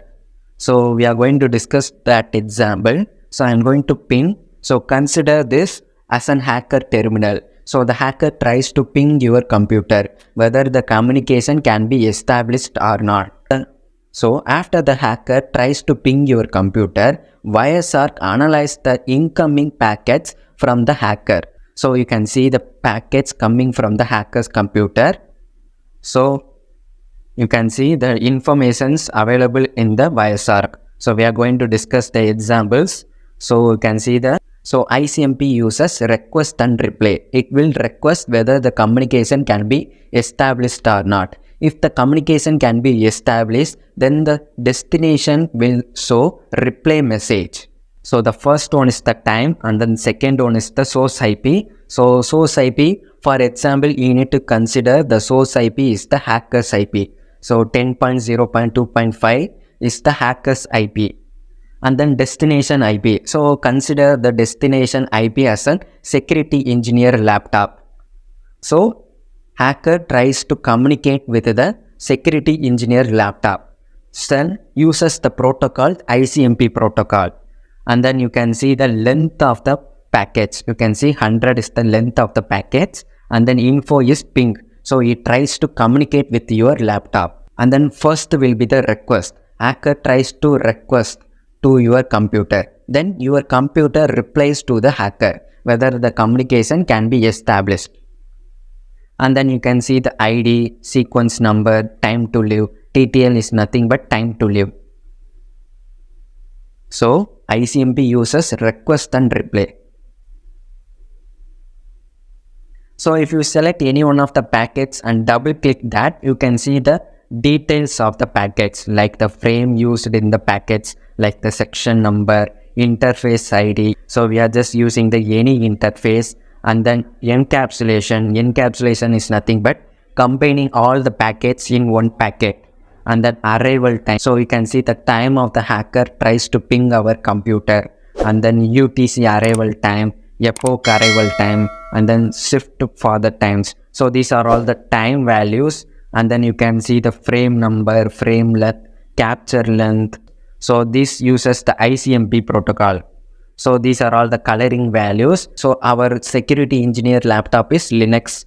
So that's why it shows Linux. And then you can see the packet types, packet layers, and then protocol. Protocol is the IPv4 protocol. And then you can see the IPv4. So that's the internet protocol, time to live, and all the details in the packets. So in the Wireshark, it will be considered in the order of OSI layer model. So first will be the physical layer, then data link layer, then network layer, then transport layer, then session layer, and then last one will be the application layer. So this order will be in the Wireshark. So you can see the options available in the Wireshark. So first one is the starting the packet analyzer, and then second one is stopping the analyzer, and then third one is the pausing the analyzer. So you can see all the options available in the YSR. So if you want to save this file, you can use the save file option. So the file can be saved as pcap png or pcap file. You can select your own format and then you have to type the name and then save your file. So that's how we can save our capture. So if you want to find your packets in the analyzer, so you need to type the shortcut key Ctrl G. After that you can see the packet is generated. You need to type the packet name. So I'm going to type packet 20. So and then you can see the packet 20 will be available in the packet analyzer. So we can see 20 is available. So if you want to find, so there will be many packets in our analyzer. So you need to use the shortcut key for every values. So the shortcut key for finding the packet is Ctrl G. So in the statistic tab, you can see all the information about your packet analysis. So the first one is the capture file properties. So if you select that option, you can see all the properties of your packet. So you can see the name of your packet, length of your packet, and then hash file of your packet. So the hashes can be many types. So the hashes can be many types. SHA-256, SHA-512, SHA-1. So and then you can see the OS information and then interface, measurement. So these are all the properties of your file capture. So the statistic tab is very important in the YSR. It will show all the information about your packet capture. So after that we are going to discuss about the second option. So you need to select resolved addresses. So we can see the address of the each values. The IP value will be converted into name. So you can see the name of the IP address, and also you can see the name of the MAC address also. So all the address will be converted into name. So that's the resolved address. So you can see the ports and file commands. And then we are going to discuss about protocol hierarchy. So in that you can see the protocols in the YSR. You can see the internet protocol, transmission control protocol. So these are all the protocols. After that we are going to discuss about the conversation. So conversation is very important. When the hacker communicates with the security engineer laptop, then these two IP address will be present in the YSR. So the address A is the hacker address. Address B is the security engineer address. So you can see all the information about the conversation between the hacker and then security engineer laptop. So also you can see the bytes on the packet size. So the packet coming from A to B or B to A. So these are all the IPv4. So conversation is very important in terms of security engineering network analysis. And then endpoint. So endpoint is nothing but hacker tries to communicate with any one of the devices in your organization. You need to find which device the hacker tries to communicate, whether the device can be server or your laptop. And then we can see the packet lengths, IO graph, service time, service response time, and then DHCP statistics, and you can see other. So there are many options available in the statistics. So we have just discussed about the basic statistics. So we can see the last important statistics, that is the IPv4. So we can capture both the hacker address and also security engineer address. So if you want to analyze the HTTP, you can use that option. So HTTP. So hacker can use YSR to find the credentials of the user in the HTTP tab. So that's why every website must use HTTPS, because HTTP don't use encryption, but HTTPS uses encryption. So after that we are going to discuss about the tool tab in the YSR. So in the tool tab you can see the firewall rules. So you can see the firewall rules like whether the IP address can be allowed or not. So if you want to allow any IP address, you can use that option. So after that we are going to discuss about the credentials in the tools. So in the credentials, the viruser can capture the username and password in the packets. So if the packets contains any username or password, it will be generated in the credential tab. So these are all the important details about the viruser for packet analysis. So viruser is very important for analyzing your packets, both incoming and also outgoing traffic. So from that you can analyze the hacker's IP address and also your own destination IP address. And also you can find the conversation between the hacker and then endpoint devices. So that's it. We are discussed about the viruser. Welcome everyone. In today's class, we are going to discuss about Sysmon. The full form of Sysmon is nothing but system monitor. So we are going to monitor our system. So Sysmon is like an antivirus which going to monitor our system. So the Sysmon is very useful for detecting the malicious activity by tracking their code behavior and the network traffic. And also we are going to create detections based on the malicious activity. So for short, Sysmon is nothing but an antivirus which is going to monitor our system. So we are going to discuss about the documentation of Sysmon, and also we are going to discuss about how to install Sysmon. So in that you can see the download option. So if you select that, Sysmon will be downloaded. And also you can see the Sysmon for Linux. If you want to download Linux, you can download that. So you can see the zip file. So before running our file, you can see there are 3 files, 64 and Sysmon exe and 64a exe. We are going to use Sysmon exe. So after that, we are going to discuss about the introduction for the Sysmon. So Sysmon is nothing but system monitor. So in the Windows service, and also we are going to monitor the system. So it will provide detailed information about our system monitor details.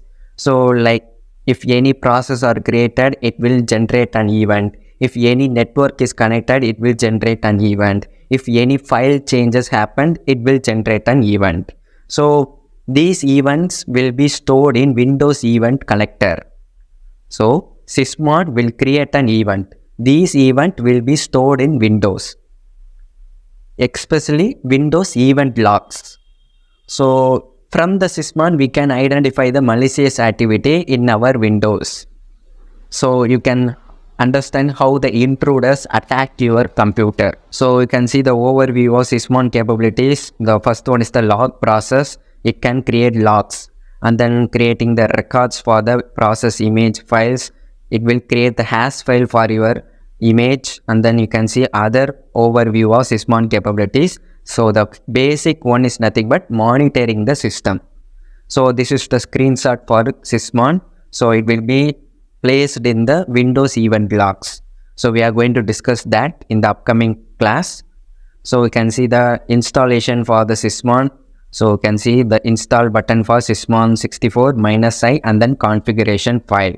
So I is for installing the service, C is for updating the configuration, M is for creating the manifestation, so S is for printing the schema, and then U is for uninstalling the service. If you want to install the service, you need to type Sysmon -i. So this is the syntax for installing the Sysmon configuration file and then accepting the file. So the Sysmon is basically depends on the events. So the events like process creation. So the process creation event is 1. 1 is for process creation. So event ID 2 is for file creation. And then event ID 3 is for network connection. If any network is connected, then Sysmon will generate an alert. And then service changed, so and then process terminated, driver loaded, image loaded. So these are all the events present in your Sysmon which can be useful for our system monitor. So this is the simple configuration file for the Sysmon. So you can see the XML file of the Sysmon file. You can see the signature. So signature is very important in Sysmon. So you can see the network connection. If the network is connected, then the system will generate an event. So that's the code for network connect, on match, include, then destination port 443 is nothing but HTTPS, and then destination port 8080 is nothing but HTTP. If any port is connected through these ports, then the system will generate an alert. So we are going to install our sysmon file. We are going to use this XML file for our configuration. So you need to open this folder with the command prompt. In the command prompt, you need to type these codes for installing the sysmon. So you need to type sysmon.exe and then you need to type -acceptula -i. We are going to accept the rules and regulations for the sysmon. So and then you have to type the configuration file. So you need to run the code. You can see all are started. Sysmon is started. So then the sysmon will create and logs in the Windows event log. For that you have to open the Windows event viewer. So you have to open the run for opening the Windows event viewer. You have to type eventviewer.msc. So you need to type this code eventviewer.msc and then you have to open the file. So this is the GUI for Windows event logs. All logs will be stored in this position. So if you want to find any authentication logs or system logs or network logs, so you have to open the Windows event viewer. So you can see the security log, setup log, system log and forwarded events. You need to wait for the logs to be loaded in your Windows event viewer. So we are going to open our sysmon. For the sysmon, you have to open the application and service log. In that you have to open the Microsoft and then you have to open the Windows. Then you have to search for the sysmon. So it will be in the alphabetical order. You have to go for the yes. So yes contains the sysmon. So you have to check for the sysmon. So there it is. So sysmon is fine. So you can see the sysmon is completely installed in our Windows. You can see the events generated by the sysmon is 825. So 825 events have been generated by the sysmon. So the events can be process creation. Any new process is created, then the alert will be generated. So if the hacker creates any new process, this process will be generated as an alert in the sysmon. So that's the use of sysmon. So you can see the information and then date and time, source and then event ID and then task category. So the date and time can be your local time and then source is the sysmon and then event ID 1 is for process creation. If any process is created, then event will be generated. So the process can be both Windows process and also maybe hacker process. So you have to check one by one whether the process is Windows process or hacker process. So for that you can see the details. So in the details you have to check for the hacker process. So in the general you can see the process created in the sysmon. So you can see Splunk created the process python.exe. So that's why the event is generated. So you can see the exe file. And then you can see all the details about the process created. So you can see the logon ID and then command line. So these are all the values created in the sysmon. So that's it guys. In today's class we have discussed about sysmon. So sysmon is very useful for monitoring our system. So if any new process or any network connected to our Windows, then the sysmon will create and log. So these log will be stored in the Windows event viewer. So you have to go through one by one logs whether you can find the hacker process or your genuine window process. Welcome everyone. In today's class we are going to discuss about endpoint security monitoring. So endpoint security monitoring is nothing but we are going to monitor our devices in our organization. So the devices can be switch, routers, servers, computer, printers. So these are all the devices we need to monitor, because by monitoring those devices, if the hacker attacks those devices, we can identify the incident. So first we need to know about the core window process. So Windows is one of the endpoint for our organization. So we need to know about the process of Windows. So this symbol shows that parent-child relationship. So system is the parent, SMSS. SMSS is nothing but session manager is a child services. So in window process there will be a parent-child relationship. So the first process is nothing but system process. that is kernel process. And then second process, that is the parent process, creates the second process, that is smss.exe. smss.exe is nothing but session manager for creating the session for the users. And then the second process is nothing but csrss. And then you can see the fourth process, Windows initialize, for initializing your Windows. And then Windows initialize is the parent process which creates the child process services.exe. Services.exe is nothing but it will generate all the services required for your computer. After that, the services.exe will create the child process, that is service host.exe. So SVC host is nothing but service host. It will provide the services for your user computer. And then you can see lsass.exe. It will provide authentication and authorization for the users. After that, we are going to discuss about Windows logon.exe. Windows logon.exe is nothing but logging process of the user. So explorer.exe is nothing but applications in your Explorer.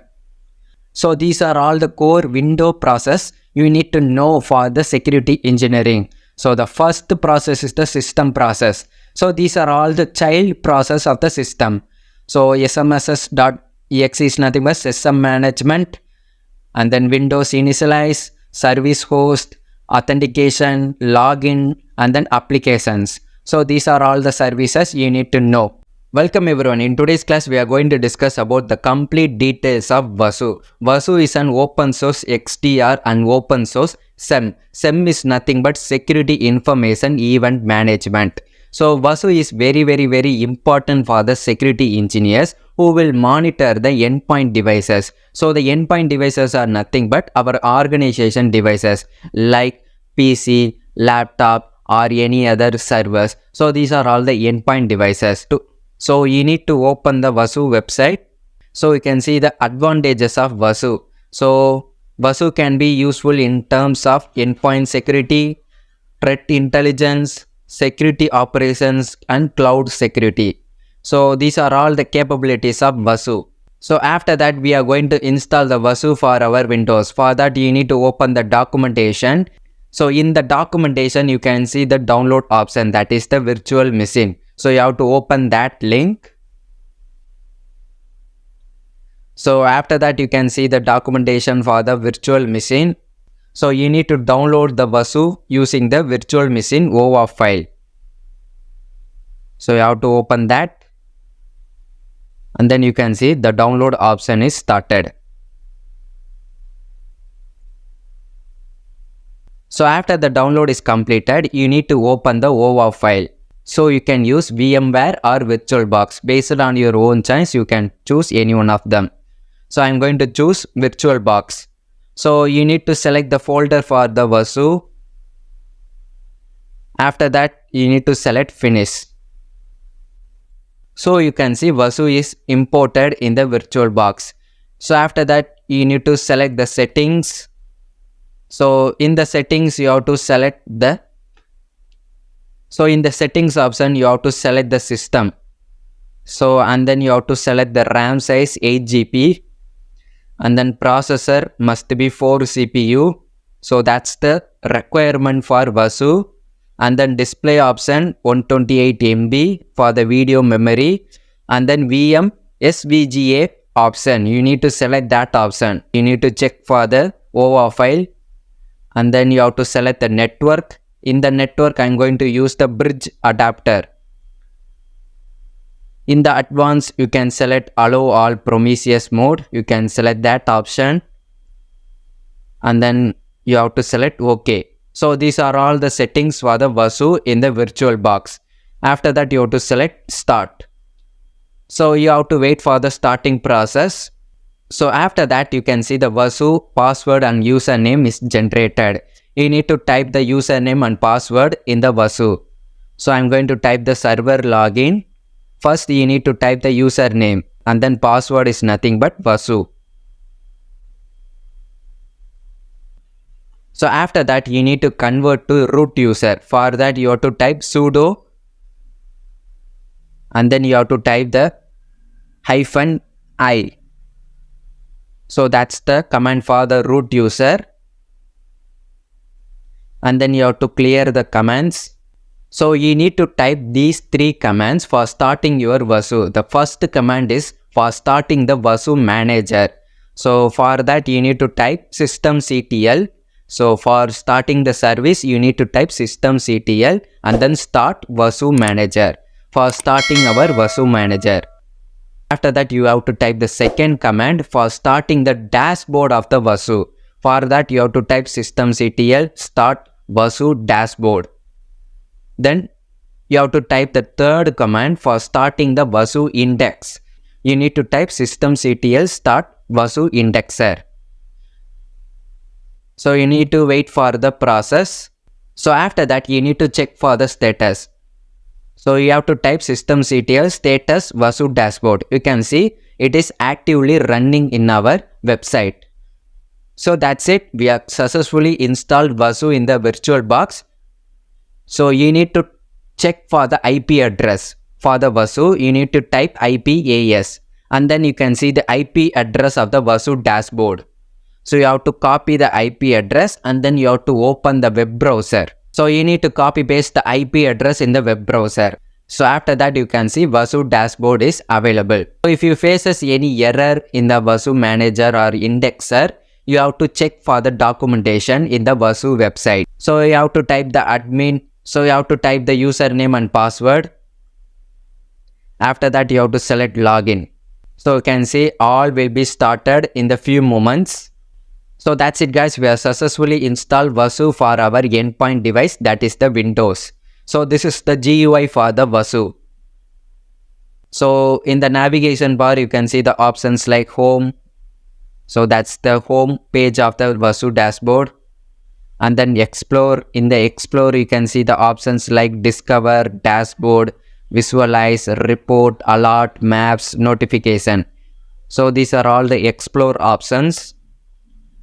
So in the endpoint security you can see the options like configuration, assessment, malware detection, file integrity monitoring. So these are all the options available in the endpoint. And then you can see the threat intelligence, you can see the threat hunting, vulnerability detection, MITRE attack and virus total. So if you want to find any vulnerability in your endpoint devices, you can use that options. If you want to find any MITRE attack in your endpoint, you can use that options. And then you can see the virus total. So virus total is one of the website that can be useful for the security engineers. So you can use the virus total API in the Vasu dashboard. After that you can see the security options. So in that you can see the rules and regulations like PCI, DSS, GDPR, HIPAA, NIST 853 and TSC. PCI DSS is nothing but payment card and the GDPR is nothing but general data protection, and then HIPAA is for the health protection, NIST is for the National Institute of Standards and Technology. And then you can see the cloud security, you can see the Docker, Amazon Web Services, that is the AWS, and then Google Cloud, GitHub, Office. If you want to secure those AWS, Google, you can use Vasu. So after that you can see the server management. If you want to manage your server, you can use that options. You can see the endpoint, summary, groups, rules, decoders, list, status, cluster, statistics, logs, settings, developer tools, rule set test, and then security. So these are all the options in the server management. And then you can see the indexer management. If you want to create a new index, you can use that options. Index management, snapshot management, security, sample data, and developer tools. So these are all the options in the indexer management. So in the dashboard management, you can see the API for the Vasus. So you can use other APIs in the Vasu dashboard. So these are all the options in the Vasu dashboard you can use for your security purpose. So after that we are going to discuss about how to add the agent in the Vasu dashboard. So the agents like our Linux, Windows, Mac or any other server. So these are all the agents. We are going to discuss about how to add the agent. So for that you need to select that option, add agent. So after that you can see the options like Linux, Windows and Mac. So these are all the agents which can be added in the Wasu. So in the Linux you can see the options like Debian package and then Red Hat package. So if you want to use the Kali Linux you can choose Deb. If you want to choose any Red Hat Linux you can choose RPM. So there are many options. I'm going to choose Windows. And then you have to type the server address, that is nothing but our IP address. So you need to type the Wasu dashboard IP address. So you have to type that address in the server. So and then you can see the optional settings. You have to type your agent name. You can type your own agent name. I'm going to type Windows 10. So that's my Windows. So I'm going to type Windows 10. So the agent name must be unique. So that's why you have to type unique name. And then you can see the code for running the agent in your computer. For that you have to copy the code and then you have to open the PowerShell in your Windows. So if you use Linux you can choose root terminal. For Windows you need to choose PowerShell. So I'm going to copy paste the code from the Wasu. So after that you need to wait for the Wasu agent to be added. So that's it. The Windows agent is successfully added in the Wasu. So if you want to start the agent you need to type this code. So you have to type start service and then Wasu. So after that you can see your service will be started. So you have to refresh the Wasu manager. So after refreshing you can see our Windows agent is successfully added in the Wasu dashboard. So we can see the IP address, group and then operating system, that is nothing but our endpoint Windows 10. And also you can see the cluster node version and then status. So status must be active. If the status are stopped or disconnected, you need to active the state. So our Windows 10 is successfully added in the Wasu. So after that we are going to open our Wasu agent, that is our Windows 10. So we are going to discuss about what are all the events generated by the Wasu in our agent. So and then you can see the Mitri attack counts for your evolution and then compliance and then recent events. So these are all the events generated by the Wasu. In the Mitri event you can see the top tactics, that is the defense evasion. So in the threat hunting you can see the options like in the dashboard. So if you know about the Splunk, so Splunk is also same as Wasu. So you can see the authentication failure and then authentication success. If any hacker uses brute force to log in into your computer, then Wasu will generate the authentication success and then authentication failure. If success, it is in the authentication success. If failure, it is in the authentication failure. So Wasu is very important in terms of security engineering for monitoring the endpoint devices. So you can see the dashboard. So in the threat hunting you can see the security alerts like new Wasu agent is connected, Wasu agent is stopped and then Wasu agent is started. And also you can see the tactics and techniques. So the tactic is nothing but the defense evasion. So when the Wasu agent is stopped, it is considered as defense evasion. So there are 3 events generated by the Wasu. So you can also see the same results like agent start, agent stop and connected. And also you can see the fields like role description, ID, level, agent IP. You can see the agent IP, that is our IP. And then agent ID, agent name is nothing but our Windows 10. And then data extract, that also Windows 10. So these are all the fields which can be useful for monitoring our endpoint system. So if you want to search anything in the Wasu, it will be considered as query language. So Wasu uses SQL. So for SQL, it is kind of like open search dashboard query language. It also same as SQL, but it is in the different name. So it will be considered as DQL, dashboard query language. Also, if you want to change the time, you can use that option. If you want to select the real time, you can use now option. If you want to select any year, month, you can use absolute. So in the absolute, you can see the years. If you want to select the first time, that is 00, that's the first time of the day. So the last time of the day is nothing but 23:30. So that is nothing but 11:30. And then relative can be date between ranges. So after selecting the time, you can select update.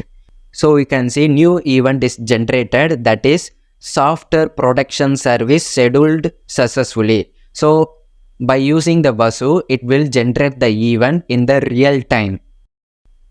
So you can also discover the other things like file integrity monitoring. So file integrity monitoring is nothing but if any changes in the file, the event will be generated. And then Mitri attack. So if any Mitri attack is generated in your computer, it will show the Mitri attack tactics and then techniques.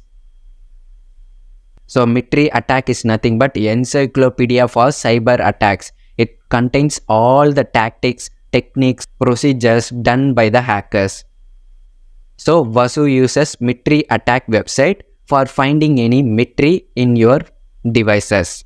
So in the framework, you can see the options like tactics. So you can see the tactics. So tactics is nothing but hacker methodology. So the first one is the defense evasion, credential access, execution, impact. So only one tactic is generated in our endpoint device. That is the defense evasion. So if you have more tactics, then the information will be stored in the Vasu. So that's it guys. In today's class, we are discussed about how to install Vasu in the Windows 10 and also we are discussed about how to install the agent for our Vasu.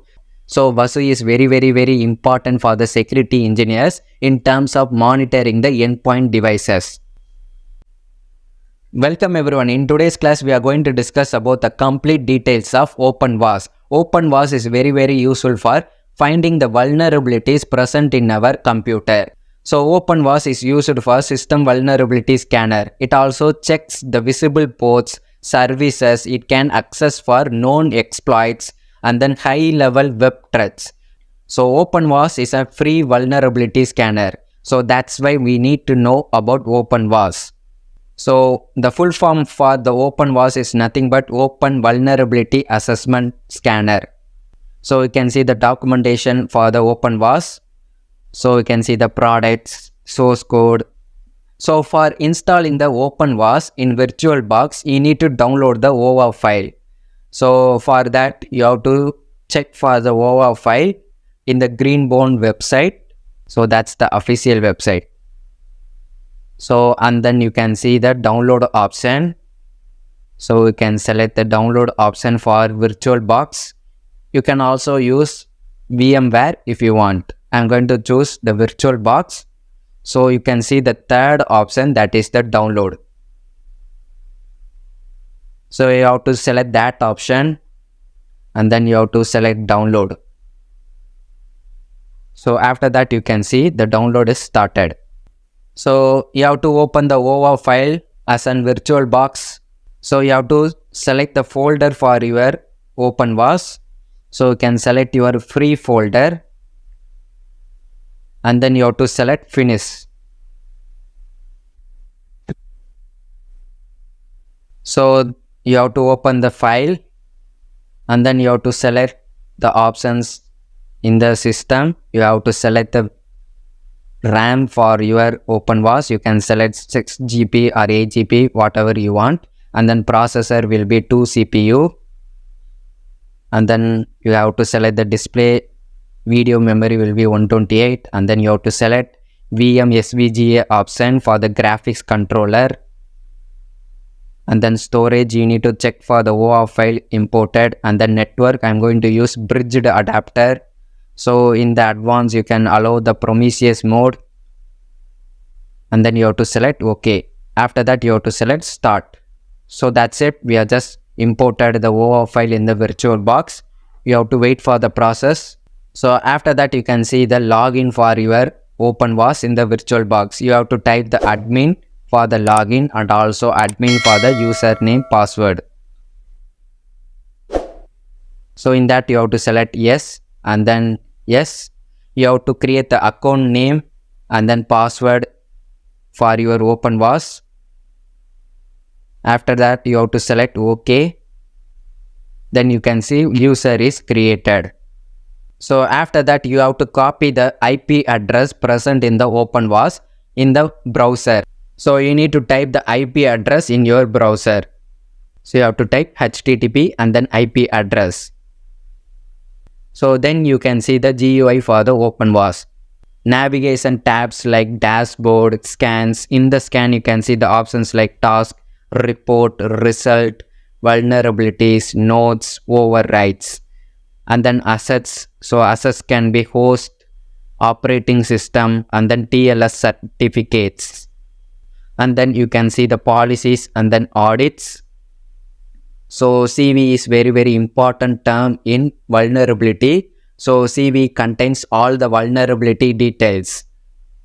And then configuration, you can see the target. If you want to create target, you can choose that. Port list, credentials, scan configuration, reports. So in the admin, you can see the options like users, roles. In the help, you can see the manuals for the OpenVAS. So if you don't know how to use OpenVAS, you can choose the manual.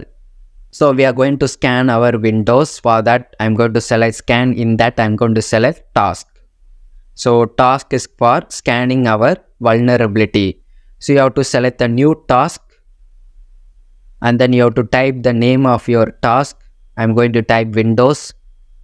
You can type your own name. I'm going to type Windows 10. And then you have to create the target. So target is nothing but the IP address of the Windows. So you have to type the target name. Again, I'm going to type Windows. So we can type the IP address. So you have to type the IP address in the manual section. So you have to select save.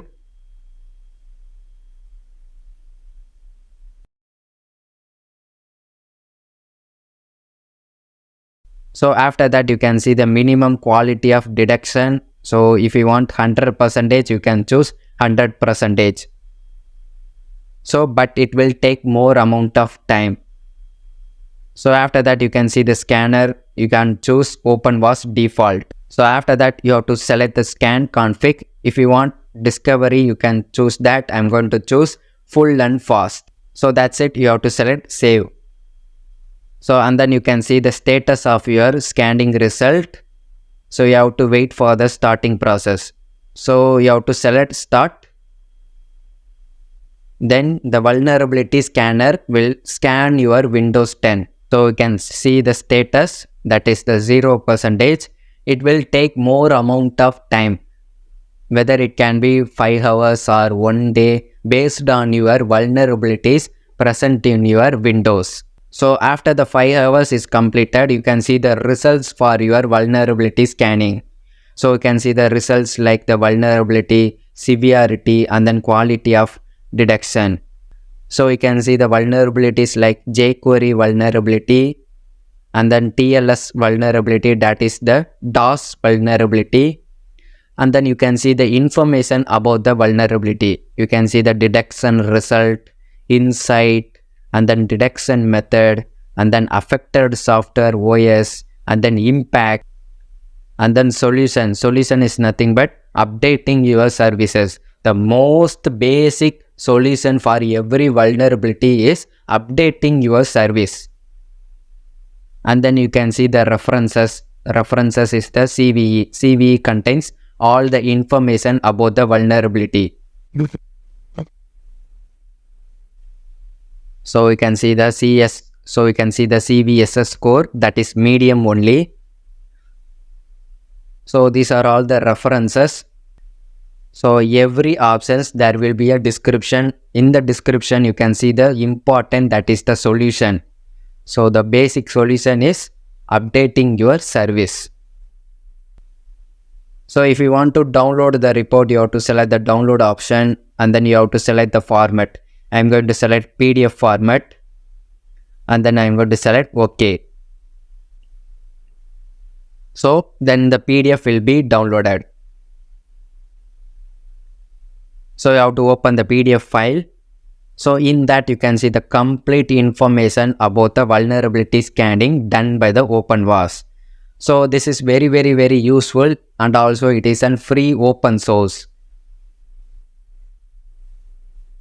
So if you want to create report for your organization vulnerability, you can use OpenVAS. So that's it guys, we have discussed about OpenVAS vulnerability scanner. So it is very useful for the security engineers who wants to find the vulnerabilities in the devices of the organization. Welcome everyone. In today's class, we are going to discuss about security information and event management. For short, it is called as SIEM, SIEM. SIEM stands for Security Information and Event Management System. So it is very useful for monitoring your logs in your computer. So logs are nothing but events in your computer. For example, if you open Chrome browser, that will be the log. If you close the Chrome browser, that will be the log. So these are all the logs which can be monitored by the security engineers.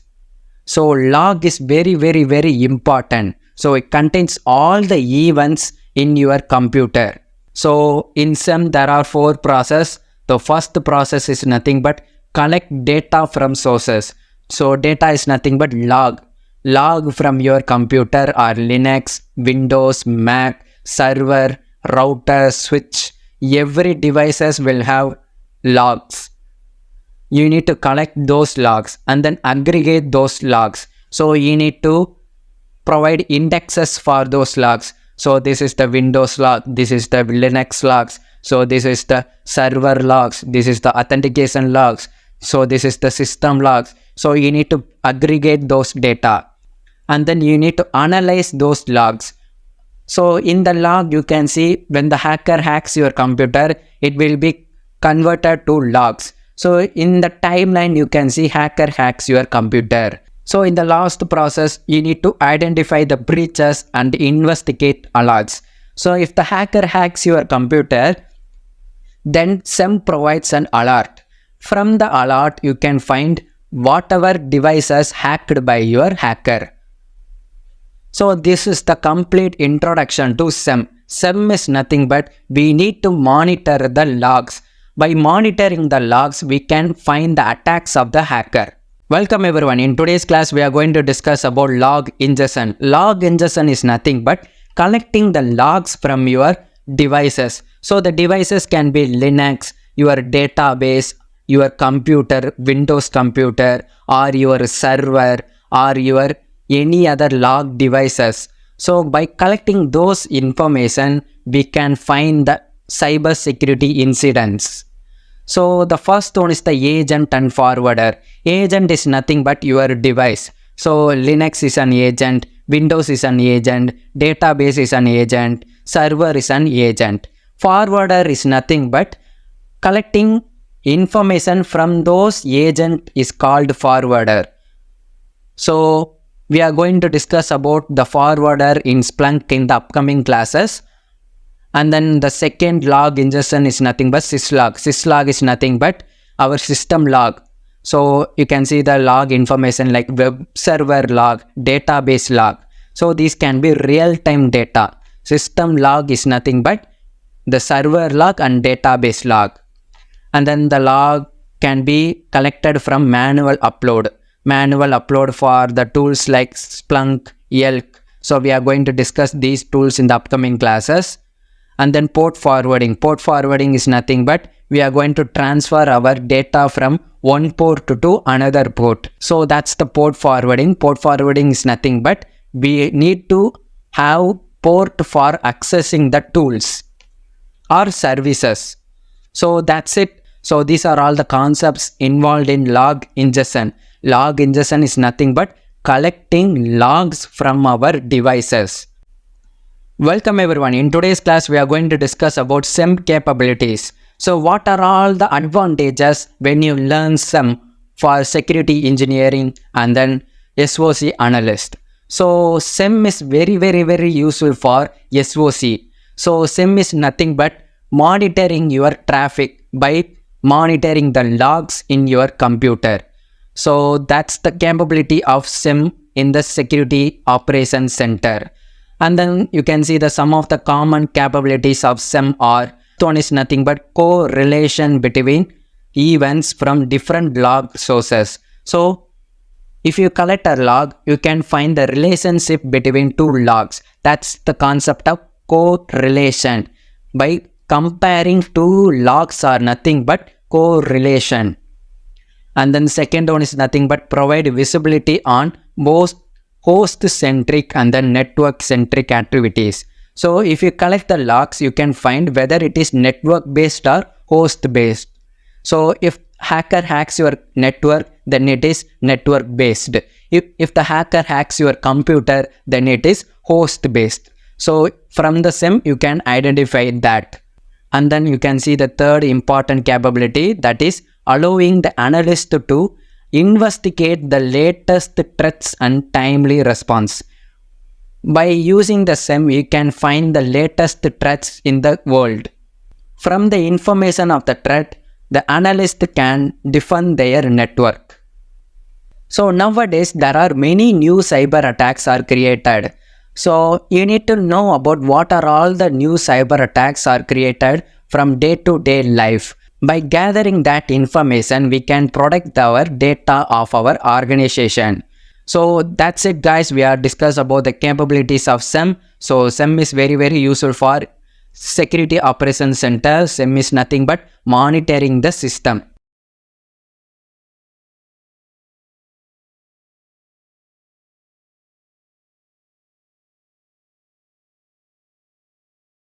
Hello everyone, in today's class we are going to discuss about how to install Splunk Enterprise, and also we are going to discuss about how to install Splunk Universal Forwarder. So Splunk is a SIEM tool. So SIEM stands for Security Information and Event Management. By using the Splunk, we can analyze the logs generated in the devices. Before installing the Splunk, you need to create an account in the Splunk. After that, you can download the Splunk Enterprise and then Splunk Universal Forwarder from the Splunk website. So first we are going to install the Splunk Enterprise. For that, you have to open the Splunk Enterprise. So you have to wait for the installation. So you have to type next, and then you have to select your folder for installing the Splunk. I'm going to select my folder. So after that, you need to select local system, and then you have to select the username, password for your Splunk. You can type your own username and password. So and then you have to select install. So you have to wait for the installation process. So after the installation is completed, you can see the Splunk Enterprise is opened in the browser. And then you have to type your username and password created in the Splunk. So I'm going to type my username and password, and then I'm going to select sign in. So you can see the GUI for the Splunk. So this is the Splunk Enterprise. So in the administration, you can see the account settings, preferences, and then logout option. In the messages, you can see the warnings for your Splunk Enterprise. And then in the settings, you can see the options like knowledge, data, system, and user and authentication. If you want to add any data, you can use that settings options. And then in the knowledge section, you can see the searches, reports, alerts, and then data models, event types, tags, fields, lookups, user interface, alert actions, advanced search, and all configuration. So in the settings, you can see the options like server settings, server controls, health report manager, instrumentation license. In the data, you can see the inputs for the data, and then forward and receiving the data, index. For you have to create an index for your Splunk, and then you can see the options of report acceleration summaries. In the distributor environment, you can see the options like indexer, clustering, and then forwarder management. We are going to discuss that by using the universal forwarder. At last, you can see the user and authentication. In the users like roles, users, tokens, password management. If you want to change the password, you can use that. In that activity, you can see the jobs and alerts. In the help, you can see the manual for the Splunk. So if you want to read the manual, you can use that option. And then if you want to find any services, you can use that options. In the home page settings, you can see the domain name and then domain value. You can type your own domain and values. So these are all the navigation options. So we have successfully installed the Splunk Enterprise in the Windows. Then we are going to install the Splunk Universal Forwarder. So Universal Forwarder is very important for collecting your logs from your devices. So that's the use of Universal Forwarder. So before installing the Universal Forwarder, you need to set receiving port for the Splunk. For that you have to select settings. In that you have to select forward and receiving. So in that you have to configure the receive data port. For that you have to select add new option or configure receiving. So you can select any one of the option. So after that you have to type new receiving port. So in the receiving port you have to type 9997. So that's the default port for the receiving data in the Splunk. So after typing the port you have to select save. So you can see the status enabled. So we have successfully configured the receiving data. Then we can install the Splunk Forwarder. So you have to accept the license and then you have to select customize option if you want to change the folder for your Splunk Forwarder. So after selecting your folder, you have to select next. After that you have to select next. In that you have to select local system and then you have to select next. So you have to select the logs for your Splunk. So I am going to select Windows event logs. So in that I am going to select application log, security log, system log, forwarded event logs and then setup logs. If you want to select everything, you can select that. So I am going to select only the Windows event logs. You can type your own username and password for your Splunk Forwarder. So you have to remember the username and then password. And then you have to type the host name or IP. So the IP is nothing but our local host. So you have to type the local host for your Splunk Forwarder.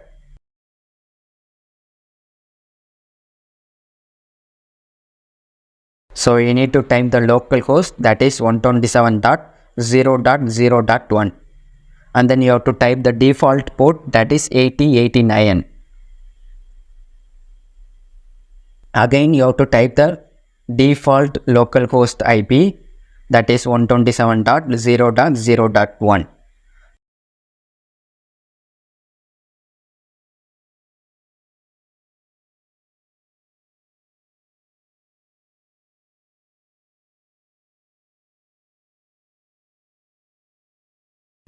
And also you need to remember that if you install the Splunk Enterprise in the Linux OS, then you have to type the IP address of the Linux OS IP in the Universal Forwarder. In today's class, I installed both Universal Forwarder and then Enterprise in the same system. That's why I type localhost IP. So after installing the forwarder management, you need to open the Splunk. In that you have to select the settings and then you have to select forwarder management. So you have to wait for 5 minutes for loading your Universal Forwarder. Before that you can see the options like there is no forwarder available. So you have to wait for 5 minutes. So after the 5 minutes you can see the forwarder available in my Splunk Enterprise. So you can see the forwarder name, that is my Windows name, and also you can see the IP address. So you can see the host name and then client name and then instance name and then IP address and then actions. If you want to delete the forwarder management, you can use that. So we have successfully installed the forwarder management. So after that we are going to discuss about how to collect the logs for our Splunk. For collecting the logs, you need to select add data option in the Splunk Enterprise. So after that you need to select forward option, that is Universal Forwarder, that is Splunk Forwarder. And then you have to select the forwarder for your Splunk. So I'm going to select the forwarder and then I'm going to type the class name. So you can type your own class name. So after typing the name, you can select next. So and then you can see the local event logs. In that you can see the Windows logs available. You can see the application log, forwarded events, security log, system log and setup log. So you have to add all the logs for your Splunk. So if you want to upload any manual files, you can select the second option, that is files and directories. If you have any manual logs, you can use the second option. And also you can see the other options for uploading the logs. I'm going to select next option. And then you have to create the new index for your logs. So you can type your own index name and then you have to select save. So before that you need to select your size of the logs. I'm going to select 500 MB. So for the basic, I'm going to select 500 MB. So you can create your own file data and then you have to select review. So these are all the configuration we have set for the Splunk. So first class name and then forwarder and then collection name and then input type, that is the event logs, and then you can see the application log, forwarded event, security, setup and system. So you have to select submit. So that's it, we have successfully created the logs for our Splunk. And then you have to select start searching. After that you can see the GUI for the searching. So you can type your index name, that is we have created in the previous section, that is basic. So basic is our index. And then you can type your time range. You can type your own time range, whether it can be real time or relative or date range or date and time range or all time. I'm going to select all time. So after that you need to select any one of the mode. I'm going to select verbose mode. Verbose mode contains all the information about the logs. After that you need to select search. So after that you can see all the logs will be present in the Splunk. So you can see the information about the logs. So you can see the information like event type, computer name, and then source name, and then type of the information, and then record name, keywords, task category, information about the code, and then message credential management details. And also you can see the subject of the details. So you can see the subject, security ID, account name, account domain, account logon ID, and then read operations. So these are all the important details present in our security logs. So by using the Splunk, we can monitor our Windows event logs. By using the Splunk, we can find the hacker's methodology. Whatever the methodology uses by the hacker will be present in the Splunk.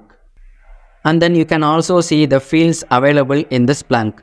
By using the fields, we can find the host name, and then source name, and then source type. You can see the host name of our computer, and then you can see the percentage for the user account. So after that you can see the source is nothing but our logs. So Windows event security log and then application log. So that's the source, and then you can see the source name. So the source name is nothing but Windows security auditing. So that's it guys. In today's class we have discussed about how to install Splunk Universal Forwarder, and also we have discussed about how to install Splunk Enterprise. Welcome everyone. In today's class we are going to discuss about one of the important concept in security engineering, that is malware analysis. You need to analyze the malwares created by the hackers. So there are two types of category for analyzing malwares. So the first one is the static analysis. So static analysis is nothing but we are going to analyze the malware without executing the code. For example, we are just analyzing the malware used by the hacker to attack our computer. But we are not going to open the malware created by the hacker. We are going to use the word and then details present in the malware, and then we are going to gather the information from the internet. So that's the concept of static analysis. We are not going to execute the code. We are just using the malware details and then gather the information of the malware from the internet. So dynamic analysis is opposite to static analysis. We are going to execute the malware created by the hacker.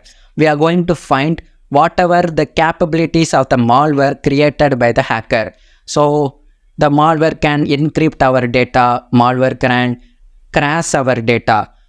But we are going to analyze the malware in the secure environment, like using any virtual box or VMware or using any sandbox. So using those sandbox, we can analyze the malware by executing them. So these are all the two important concepts in malware analysis. So the first one is the static analysis and then second one is the dynamic analysis.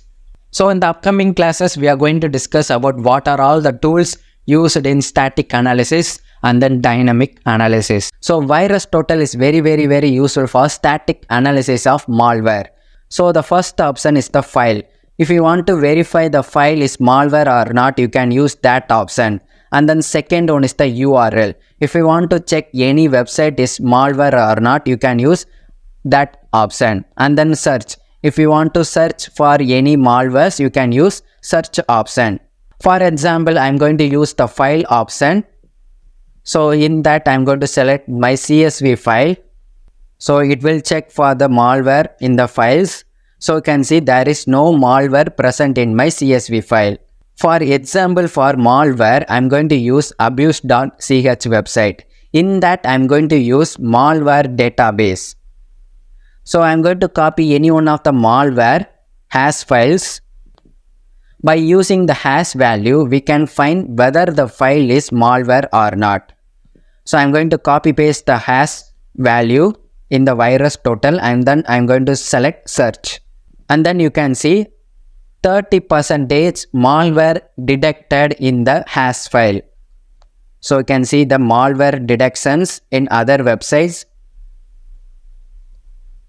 And also you can see the details, relations, behavior and community. In the details, you can see the file name, hash name, and then first seen, first submission, last submission.